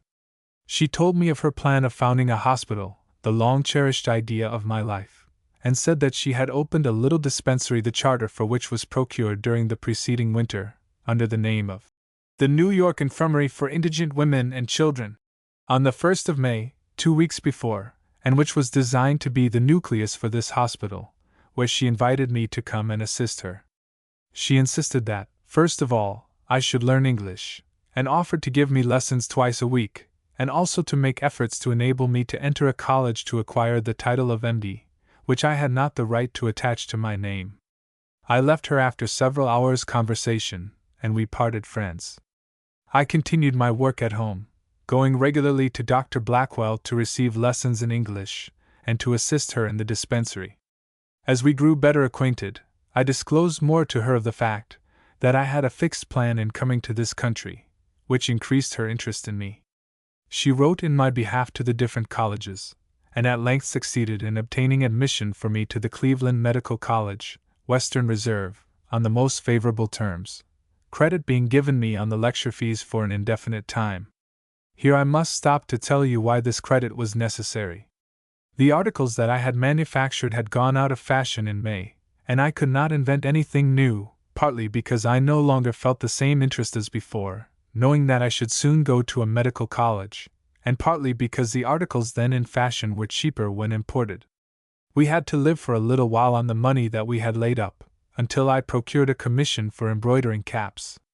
It is perfectly wonderful into what kinds of business I was forced, all foreign to my taste. And here let me tell you some secrets of this kind of business, in which hundreds of women starve, and hundreds more go down to a life of infamy. Cap-making, the great business of Water Street of New York, gives employment to thousands of unfortunates. For embroidering caps, the wholesale dealer pays 7 cents each, and for making up, 3 cents. To make a dozen a day, one must work for 16 hours. The embroidering is done in this wise. I received the cut cloth from the wholesale dealer, drew the pattern upon each cap, gave them, with 3 cents worth of silk, to the embroiderer, who received 3 cents for her work, then pressed and returned them, thus making 1 cent on each for myself. By working steadily for 16 hours, a girl could embroider 15 in a day. I gave out about 6 dozen daily, earning, like the rest, 50 cents a day, unless I chose to do the stamping and pressing at night, and to embroider a dozen during the day, in which case, I earned $1. One can live in this way for a little while, until health fails, or the merchant says that the work has come to an end. You will think this terrible again. Oh no! This is not terrible. The good men provide in another way. They tell every woman of a prepossessing appearance that it is wrong in her to work so hard, that many a man would be glad to care for her, and that many women live quite comfortably with the help of a friend. They say, further, that it is lonely to live without ever going to church, to the concert and theater, and that if these women would only permit the speakers to visit them, and to attend them to any of these places, they would soon find that they would no longer be obliged to work so hard. This is the polished talk of gentlemen who enjoy the reputation of piety and respectability, and who think it a bad speculation to pay women liberally for their work. So it would be, in truth, for these poor creatures would not be so willing to abandon themselves to a disreputable life, if they could procure bread in any other way. During the summer of 1854, I took work on commission from men of this sort. While in Berlin I had learned from the prostitutes in the hospital in what manner educated women often became what they then were. The average story was always the same. The purest love made them weak, their lover deceived and deserted them, their family cast them off by way of punishment. In their disgrace, they went to bury themselves in large cities, where the work that they could find scarcely gave them their daily bread. Their employers, attracted by their personal appearance and the refinement of their speech and manners, offered them assistance in another way, in which they could earn money without work. In despair, they accepted the proposals, and sunk gradually, step by step, to the depths of degradation, as depicted by Hogarth in the Harlot's Progress. In New York, I was thrown continually among men who were of the stamp that I described before, and can say, even from my own experience, that no man is ever more polite, more friendly, or more kind, than one who has impure wishes in his heart. It is really so dangerous for a woman of refined nature to go to such stores, that I never suffered my sister to visit them, not because I feared that she would listen to these men, but because I could not endure the thought that so innocent and beautiful a girl should come in contact with them, or even breathe the same atmosphere. When fathers are unwilling that their daughters shall enter life as physicians, lawyers, merchants, or in any other public capacity, it is simply because they belong to the class that so contaminates the air that none can breathe it but themselves, or because, from being thrown constantly in contact with such men, they arrive at the same point at which I then stood, and say to themselves, I can afford to meet such men.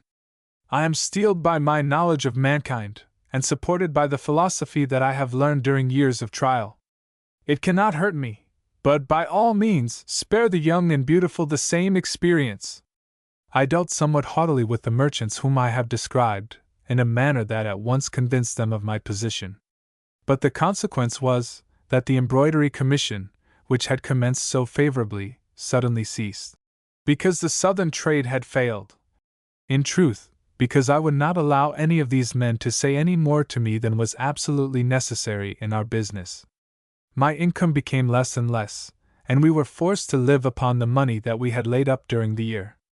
I did not look for any new sources of employment, for I was intending to go to Cleveland in October, while my next sister had business of her own, and Anna was engaged to be married to our friend Mr. C. My brother was also with them, and my mother's brother, whom she had adopted as a child, was on his way to America.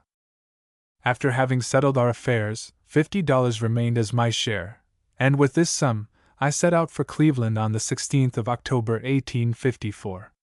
Dr. Elizabeth Blackwell had supplied me with the necessary medical textbooks, so that I had no other expenses than my journey and the matriculation fees, which together amounted to $20, leaving $30 in my possession.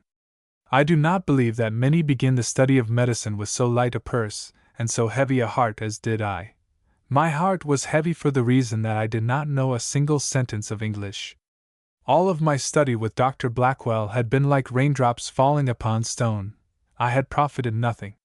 The lectures I did not care for, since there was more need of my studying English than medicine, but the subjects were well known to me, and I therefore reasoned that, by hearing familiar things treated of in English, I must learn the language, and the logic held good. I have already told you that the faculty had agreed to give me credit for my lecture fees. Dr. Blackwell had written also to a lady there, who had called upon her some time before in the capacity of president of a physiological society, which, among other good things, had established a small fund for the assistance of women desirous of studying medicine. This lady, Mrs. Caroline M. Severance, replied in the most friendly manner, saying that I might come directly to her house, and that she would see that my board for the winter was secured by the Physiological Society over which she presided. The journey to Cleveland was a silent but a pleasant one. Through a mishap, I arrived on Saturday night, instead of in the morning, and being unwilling to disturb Mrs.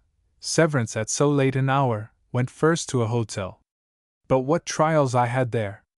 No one could understand me, until at last I wrote on a slate my own name and Mrs.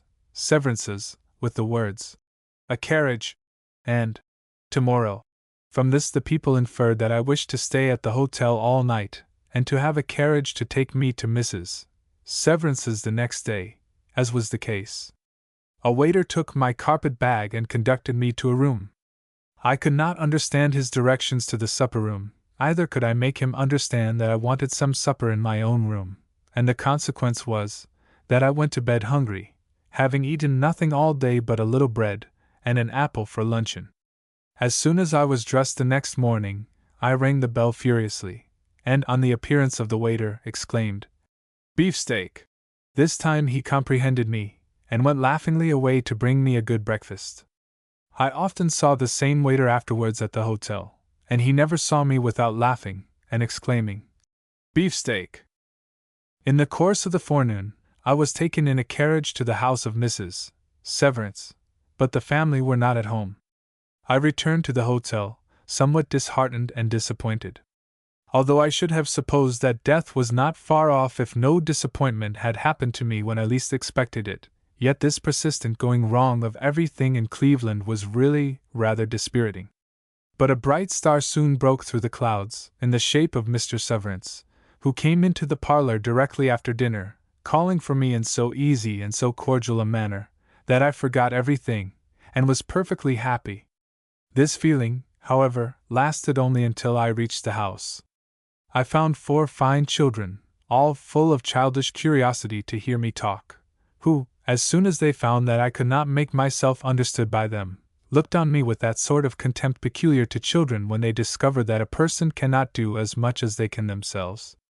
Mr. Severance, too, was expecting to find me accomplished in music, like all Germans, and had to learn that I had neither voice nor ear for the art. Mrs. Severance understood a little German, yet not half enough to gain any idea of how much or how little I was capable of doing, and therefore looked upon me with a sort of uncertainty as to what was my real capacity. This position was more provoking than painful. There was even something ludicrous in it, and when not annoyed, I often went into my room to indulge in a hearty laugh by myself. I met with a most cordial reception in the college. The dean, Dr. John J. Delamater, received me like a father, and on the first day, I felt perfectly at home. All was going on well. I had a home at Mrs. Severance's, while, despite my mutilated English, I found many friends in the college, when circumstances changed everything. Some changes occurred in Mr. Severance's business, and he was forced, in consequence, to give up housekeeping at that time. I did not know that the Physiological Society was ready to lend me money, and was therefore in great distress. I never experienced so bitter a day as that on which Mrs. Severance told me that I could stay with her no longer. It was but 5 weeks after my arrival, and I was not able to make myself understood in the English language, which was like chaos to me. On the same day, I well remember that for the first time in my life, I made an unsuccessful attempt to borrow money, and because it was the first and the last time, it was the more painful to me to be refused. I envied the dog that lived, and was happy without troubling his brain. I envied the kitchen maid that did her work mechanically, and enjoyed life far more than those fitted by nature for something higher, while the world would go on just as well without them as with them. Mrs. Severance secured a boarding place for me for the rest of the winter, and paid my board, amounting to $33, from the funds of the society. I lived quietly by myself, studied 6 hours daily at home, with 4 dictionaries by me, attending 6 lectures a day, and going in the evening for 3 hours to the dissecting rooms. I never conversed with any one in the boarding house nor even asked for anything at the table, but was supplied like a mute. This silence was fruitful to me. About New Year, I ventured to make my English audible, when, lo! Every one understood me perfectly. From this time forward, I sought to make acquaintances, to the especial delight of good old Dr. Delamater, who had firmly believed that I was committing gradual suicide. Through Mrs. Severance, I became acquainted with Dr. Harriet K. Hunt, who was then on a visit to Cleveland, and through her, with the Rev. A.D. Mayo, who was pastor of a small society there, known as that of the Liberal Christians. I found many dear and valued friends during my residence in Cleveland, but none to whom I am bound in lasting gratitude as to Mr. Mayo, who offered me his assistance when he learned that I was in need, my extra expenses having swallowed up the little money that I had brought with me, so that I had not even enough to return to my sisters in New York. As the minister of a small congregation advocating liberal ideas, he had a hard position in Cleveland, both socially and pecuniarily, yet he offered to share his little with me. I was forced to accept it, and I am now, and have always been, glad that I did so. No one, that has not had the experience, can appreciate the happiness that comes with the feeling that a rich man has not cast a fragment of his superfluity towards you, and here let me remark that it is next to impossible to find wealth and generosity go together in friendship, but that the help comes from one who must work for it as well as the recipient. It proves the existence of the mutual appreciation that is known by the name of friendship. The apple given by a friend is worth 10 times more than a whole orchard bestowed in such a way as to make you feel that the gift is but the superfluity of the donor. I remained for 10 months a member of Mr. Mayo's family, when he received a call to Albany, and changes had to be made in his household. During this time, I earned a little money by giving lessons in German, that served to cover my most necessary expenses. For the last 5 months that I spent in Cleveland, I carried in my purse 1 solitary cent as a sort of talisman, firmly believing that some day it would turn into gold, but this did not happen, and on the day that I was expecting the receipt of the last $18 for my lessons, which were designed to bear my expenses to New York, I gave it to a poor woman in the street who begged me for a cent, and it doubtless, ere long, found its way into a gin shop. The 20 months that I spent in Cleveland were chiefly devoted to the study of medicine and the English language, and in this I was assisted by most noble-hearted men. Dr. Delamater's office became a pleasant spot, and its occupants a necessity to me, and on the days that I did not meet them, my spirits fell below zero. In spite of the pecuniary distress from which I constantly suffered, I was happier in Cleveland than ever before or since. I lived in my element, having a fixed purpose in view, and enjoying the warmest tokens of real friendship. I was liked in the college, and though the students often found it impossible to repress a hearty laugh at my ridiculous blunders in English, they always showed me respect and fellowship in the highest sense of the terms. In the beginning of the first winter, I was the only woman. After the first month, another was admitted, and during the second winter, there were 3 besides myself that attended the lectures and graduated in the spring. I should certainly look upon the season as the springtime of my life, had not a sad event thrown a gloom over the whole. In the autumn of 1854, after deciding to go to Cleveland to resume my medical studies, I wrote to my parents to tell them of my hopes and aims. These letters were not received with the same pleasure with which they had been written. My father, who had encouraged me before my entrance upon a public career, was not only grieved by my return to my old mode of life, but greatly opposed to it, and manifested this in the strongest words in the next letter that I received from him. My mother, on the contrary, who had not been at all enthusiastic in the beginning, was rather glad to receive the news. As I had left many good friends among the physicians of Berlin, my letters were always circulated, after their arrival, by one of their number who stood high in the profession, and though I did not receive my father's approbation, he sent me several letters from strangers who approved my conduct, and who, after hearing my letters, had sent him congratulations upon my doings in America. How he received the respect thus manifested to him, you can judge from a passage in one of his letters, which I will quote to you. "I am proud of you, my daughter, yet you give me more grief than any other of my children. If you were a young man, I could not find words in which to express my satisfaction and pride in respect to your acts, for I know that all you accomplish you owe to yourself, but you are a woman, a weak woman, and all that I can do for you now is to grieve and to weep. Oh, my daughter! Return from this unhappy path. Believe me, the temptation of living for humanity en masse, magnificent as it may appear in its aim, will lead you only to learn that all is vanity, while the ingratitude of the mass for whom you choose to work will be your compensation."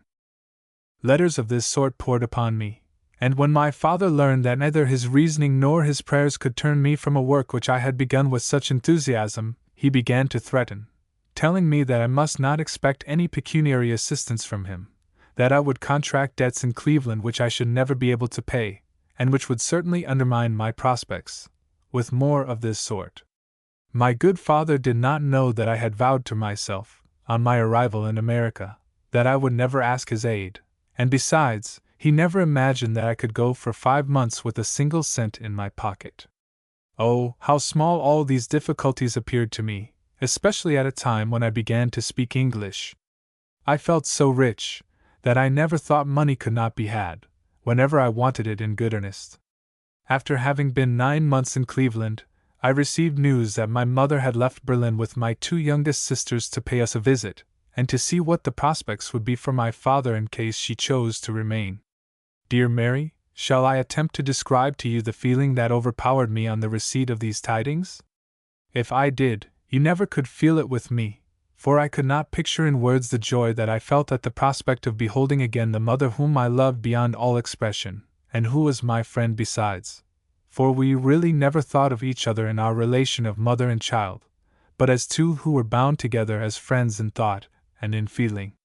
No, I cannot give you a description of this, especially as it was mingled with the fear that I might not have the means to go to greet her in New York before another 10 months were over.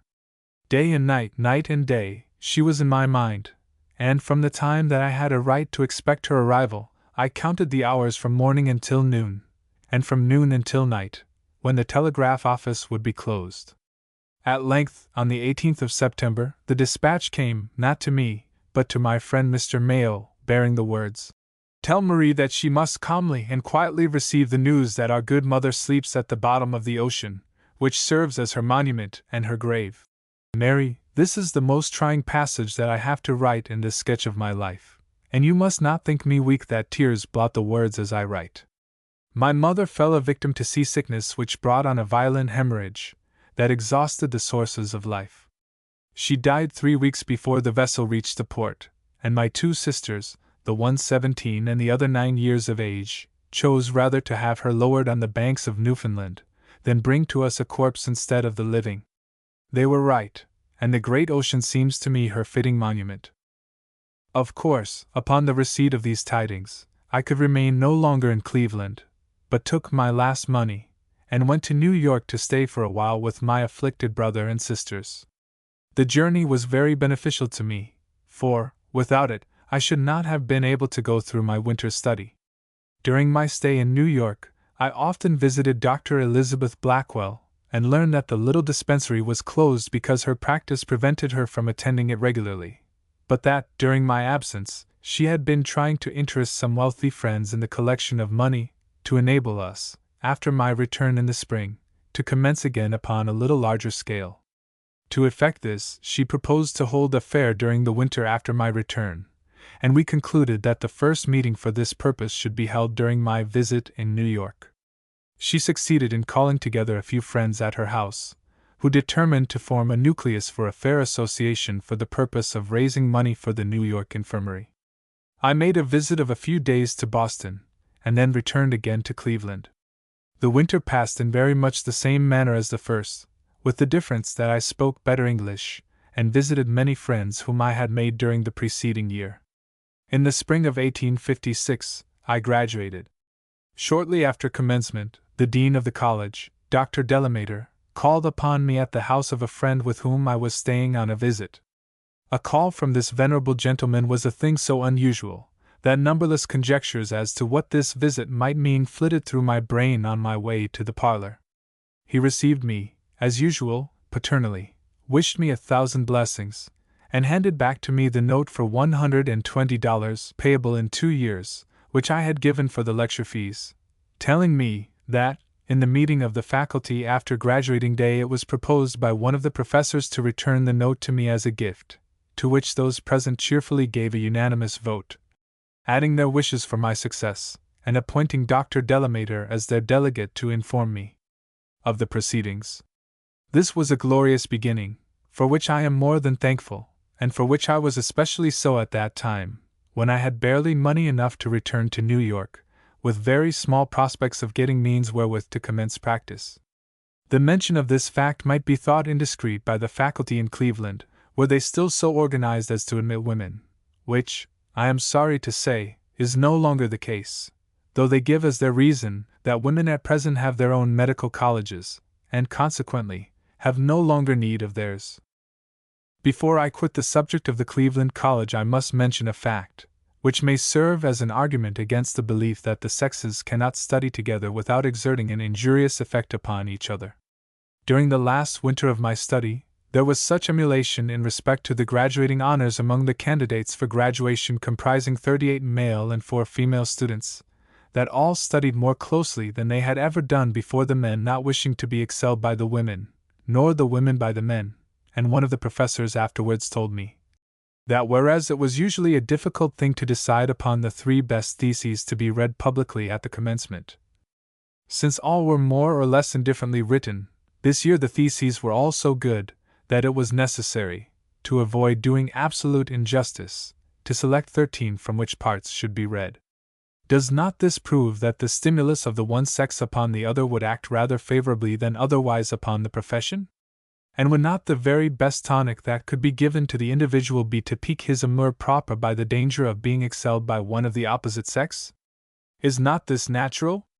And would not this be the best and the surest reformation of humanity and its social condition, if left free to work out its own development? On the day following the visit of Dr. Delamater, I received a letter from my brother-in-law, in which he told me that his business compelled him to go to Europe for half a year, and that he had, therefore, made arrangements for me to procure money, in case that I should need it to commence my practice. He said that he intended to assist me afterwards, but that, as he thought it best for my sister, his wife, to live out of New York during his absence, he was willing to lend me as much money as I required until his return. I accepted his offer with infinite pleasure, for it was another instance of real friendship. He was by no means a rich man, but was simply in the employ of a large importing house. With these prospects I left Cleveland. Immediately after my arrival in New York, I began to look out for a suitable office, consulting Dr. Elizabeth Blackwell, with whom I had maintained a constant correspondence in regard to location. I soon found that I could not obtain a respectable room without paying an exorbitant price. Some were afraid to let an office to a female physician, lest she might turn out a spiritual medium, clairvoyant hydropathist, and c. Others, who believed me when I told them that I had a diploma from a regular school, and should never practice contrary to its requirements, inquired to what religious denomination I belonged, and whether I had a private fortune, or intended to support myself by my practice. While the third class, who asked no questions at all, demanded $3 a day for a back parlor alone, without the privilege of putting a sign on the house or the door. Now, all this may be very aggravating, when it is absolutely necessary that one should have a place upon which to put a sign to let the world know that she is ready to try her skill upon suffering humanity. But it has such a strongly ludicrous side, that I could not be provoked, in spite of all the fatigue and disappointment of wandering over the city, when, with aching limbs, I commenced the search afresh each morning, with the same prospect of success. I finally gave up looking for a room, and accepted Dr. Elizabeth Blackwell's offer to occupy her back parlor, the front one serving as her own office, of which I took possession on the 17th of April. Meanwhile, I had regularly attended the Thursday fair meetings, wondering how persons could afford to meet to so little purpose. There was scarcely any life in these gatherings, and when I saw ladies come week after week to resume the knitting of a baby's stocking, which was always laid aside again in an hour or two, without any marked progress, I began to doubt whether the sale of these articles would ever bring 10,000 cents, instead of the $10,000 which it was proposed at the first meeting to raise in order to buy a house. I used to say on Wednesday, "Tomorrow we have our fair meeting. I wonder whether there will be, as usual, 2½ persons present, or 3 3/4. I grew at length heartily sick of this kind of effort, and set about speculating what better could be done. The idea occurred to me to go from house to house, and ask for a dime at each, which, if given, would amount to $10 a day, and with the money thus collected daily for half a year, to establish a nucleus hospital, which, as a fixed fact, should stimulate its friends to further assistance. I took my notebook, and wrote out the whole plan, and also calculated the expenses of such a miniature hospital as I proposed, including furniture, beds, household utensils, everything, in short, that was necessary in such an institution. With this book, which I still have in my possession, I went one evening into Dr. Blackwell's parlor, and seating myself, told her that I could not work any longer for the fair in the way that the ladies were doing, and then read my plan to her, which I advocated long and earnestly. She finally agreed with me that it would be better speedily to establish a small hospital than to wait for the large sum that had been proposed, though she did not approve of the scheme of the dime collection, fearing that I would not only meet with great annoyances, but would also injure my health in the effort. At that time, after some discussion, I agreed with her. Now I think that this plan would have been better than that which I afterwards followed. On the same evening, I proposed, and we agreed that, on a year from that day, the 1st of May 1857, the New York Infirmary should be opened. I went to rest with a light heart, but rose sorrowfully in the morning. "In 1 year from today, the infirmary must be opened," said I to myself, "and the funds towards it are 2 pairs of half-knit baby's stockings." The day was passed in thinking what was the next best scheme to raise money for its foundation. At length I remembered my visit to Boston, and some friends there whose influence might help me to beg for an institution for American women. For myself I could never have begged. I would sooner have drowned myself. Now I determined to beg money from Americans to establish an institution for their own benefit. This plan was disclosed to Dr. Blackwell, and agreed upon, as there was nothing risked in it, I taking the whole responsibility. On the next day, the fair meeting was held at Dr. Blackwell's. The new plan was brought forward, and although it was as yet nothing but a plan, it acted like a warm, soft rain upon a field after a long drought. The knitting and sewing, for which I have a private horror under all conditions, were laid aside, to my great relief, and the project was talked of with so much enthusiasm, that I already saw myself in imagination making my evening visits to the patients in the New York infirmary, while all the members present, and there were unusually many, I think, 6 or 7, discussed the question the next day among their circles of friends, whether Henry Ward Beecher or a physician of high standing should make the opening speech in the institution. This excitement increased the interest exceedingly, and the succeeding meetings were quite enthusiastic. The baby's stockings were never again resumed. Don't think that, because I detested those stockings so much, I am cruel enough to wish the little creatures to go barefoot. But plans were made for raising money in New York, and for getting articles for sale on a larger scale. Dr. Blackwell wrote to her sister, Dr. Emily Blackwell, who was at that time studying in England, requesting her to make collections among their friends in that country, which she did with success. After having thus thoroughly impressed the public mind with the idea that the infirmary must be opened, we began to look about for a suitable house. In autumn, I went to Boston to see what aid could be obtained there. I cannot tell you here in what manner I became acquainted with a circle of noble women, who had both means and the disposition to employ them for such a purpose. It suffices to say that I interested them in the undertaking and obtained $100 towards the expenses of the fair, together with a promise of a large table of fancy goods, and an invitation to come again in case any further aid was needed. At the end of 3 weeks, I left Boston for Philadelphia, but here I was not successful, as all who were interested in the medical education of women contributed largely already to the Philadelphia College. A small table of fancy goods was the result of my visit there. The money and promise of goods that I received in Boston stimulated our friends in New York to such a degree that, in spite of Dr. Elizabeth Blackwell's doubts as to whether we should cover the expenses, the fair realized $1,000. Yet this was not half sufficient to commence the proposed hospital, and I therefore proposed to Dr. Elizabeth Blackwell that I should go on another begging tour through New England, while she and her sister, Dr. Emily Blackwell, who had arrived from England a week before the fair, should arrange matters in New York, where they had more acquaintances than I. I went for the second time to Boston in February, and met with unexpected success, bringing back about $600 in cash, with promises of a like sum for the ensuing 2 years.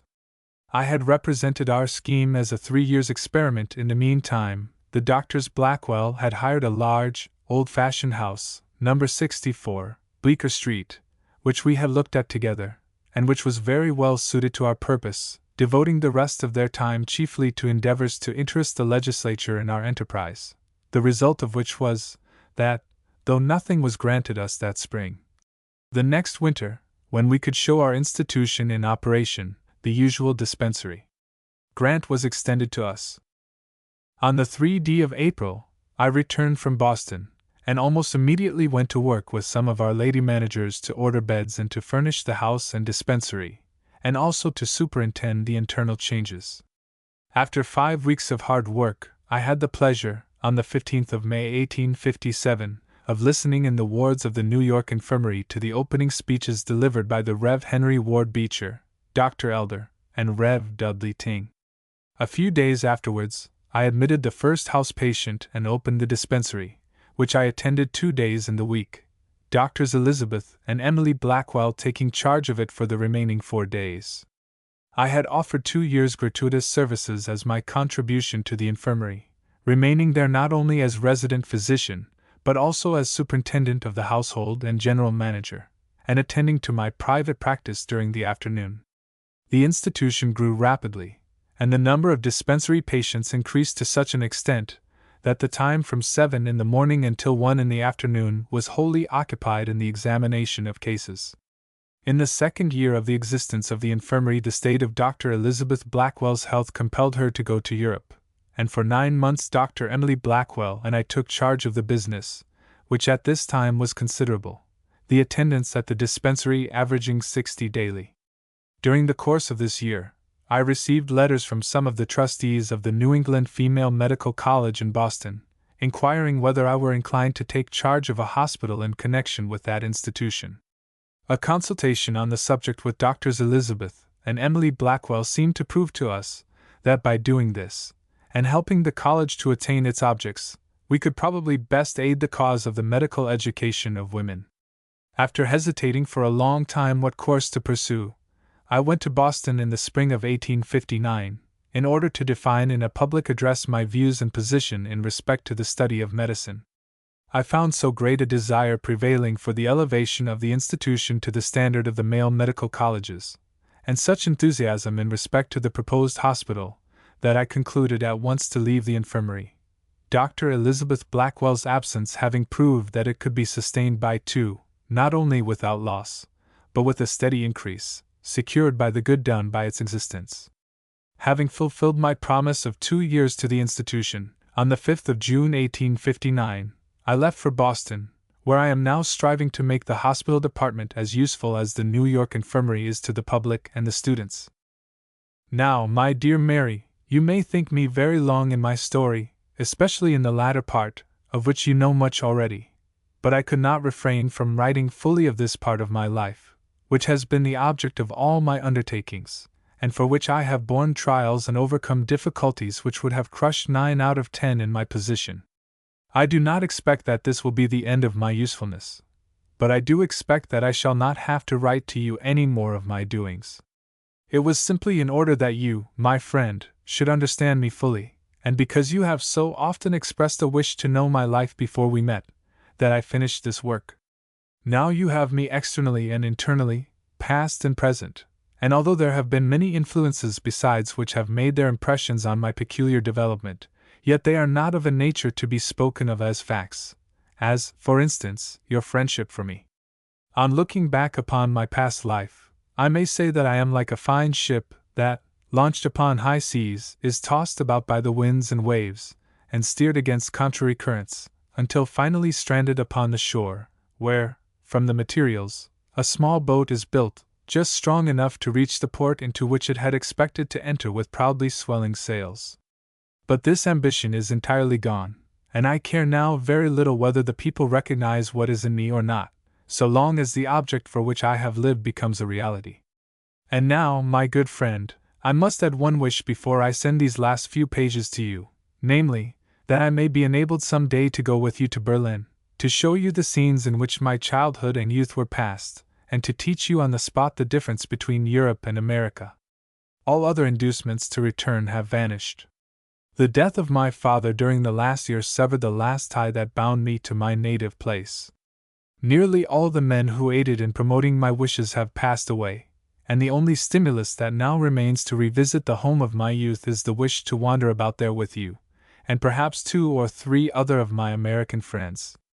Until this can be accomplished, I hope to continue my present work in the New England Female Medical College, which, though by no means yet what we wish it to be, is deserving of every effort to raise it to the stand that it ought to take among the medical institutions of America. Yours with love, Marie Zakrzewska. Boston, September, 1859. The sweet, pure song has ended.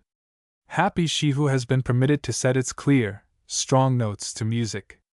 I need not murmur that my own old hand organ grows useless, since it has been permitted to grind out the key. Yet Marie's story is told so modestly, and with so much personal reserve, that for the sake of the women whom we are both striving to help, I must be forgiven for directing the public attention to a few of its points. In all respects, the little blind doctor of the story is the Marie Zakrzewska that we know. The early anecdotes give us the poetic impressibility and the enduring muscular fiber that make themselves felt through the lively, facile nature. The voice that ordered the fetters taken off of crazy Jacob is the voice we still hear in the wards of the hospital. But that poetic impressibility did not run wild with crazy fancies when she was left to sleep on the floor of the dead house. The same strong sense controlled it that started the Tassel Manufactory in New York, where it had been meant to open a physician's office. Only 13 years old when she left school, she had but little aid beside a steady purpose in preparing for her career. We hear of her slatternly habits, but who would ever guess them, who remembers the quiet, tasteful dress of later years? How free from all egotism is the record! The brain fever which followed her attendance on her 2 aunts is mentioned as quietly as if it were a sprained foot. Who of us but can see the wearing away of nervous energy which took place with the perpetual care of a cancer and a somnambulist, pressed also by the hard reading suggested by Dr. Arthur Lutz? Berlin educated the second La Chapelle, but it was for America, not Germany. The dreadful tragedy of Dr. Schmidt's death is hardly dwelt upon long enough to show its full effects, so fearful is our friend of intruding a personal matter. When Woman's Right to Labor was printed, many persons expressed their regret that so little was said about sin and destitution in Boston itself, and many refused to believe that every pitfall and snare open in the old world gaped as widely here. You have only the testimony of the girls themselves, they would reply, when I privately told them what I had not thought it wise to print. I have never regretted yielding to the motives which decided me to withhold much that I knew. If they believe not Moses and the prophets, either would they believe though one rose from the dead, said of old the divine voice, and the hearts that were not touched by what I thought it fit to tell would never have been stirred to energy by fuller revelations. In these pages, authenticated by a pure and cultivated woman, who holds a high position among us, every fact at which I hinted is made plain, and here no careless talker may challenge the record with impunity. Here, as in New York, smooth-faced men go on board the emigrant ship, or the steerage of the long-expected steamer, here, as there, they make friendly offers and tell plausible lies, which girls who have never walked the streets of Berlin at night, nor seen the occupants of a hospital ward at the Charite, can hardly be expected to estimate at their just worth. The stories which I have told of unknown sufferers are here repeated. The granddaughter of Krummacher marries a poor shoemaker to save herself from vice, and poor German Mary drowns herself in the Hudson because she feels herself a burden on a heartless brother. Better far to sink beneath its waves than beneath the more remorseless flood which sweeps over all great cities. Now, when the story of the Water Street capmakers is told, to be matched by many another in Boston itself, it is no longer some ignorant, half-trained stranger who tells the story, but the capable, skilled woman, who, educated for better things, made tassels and coiffures, and accepted commissions in embroidery, till the merchants were convinced that here, indeed, was a woman without reproach. Water Street merchants would do well to remember hereafter that the possibilities of a Zakrzewska lie hidden in every oppressed girl, and govern themselves accordingly. Think of this accomplished woman, able to earn no more than 36 cents a day 16 hours long, which finished a dozen caps at 3 cents each. What, then, must become of clumsy and inferior workwomen? Think of it long and patiently, till you come to see, as she bids you, the true relation between the idleness of women and money in the Fifth Avenue and the hunted squalor of women without money at the 5 Points. Women of Boston, the parallel stands good for you. Listen, and you may hear the dull murmur of your own Black Sea, as it surges against your gateway. Hasten to save those whom it has not yet overwhelmed. Believe me that many of them are as pure and good as the babes whom you cradle in cambric and lace. If you will not save them, either shall you save your own beloved ones from the current which undermines like a backwater your costliest churches, your most sacred homes. Caroline H. Dahl. October 29, 1860. L'Envoi. Unbarred be all your gates, and opened wide, till she who honors women shall come in. Dante, Sonnet XX.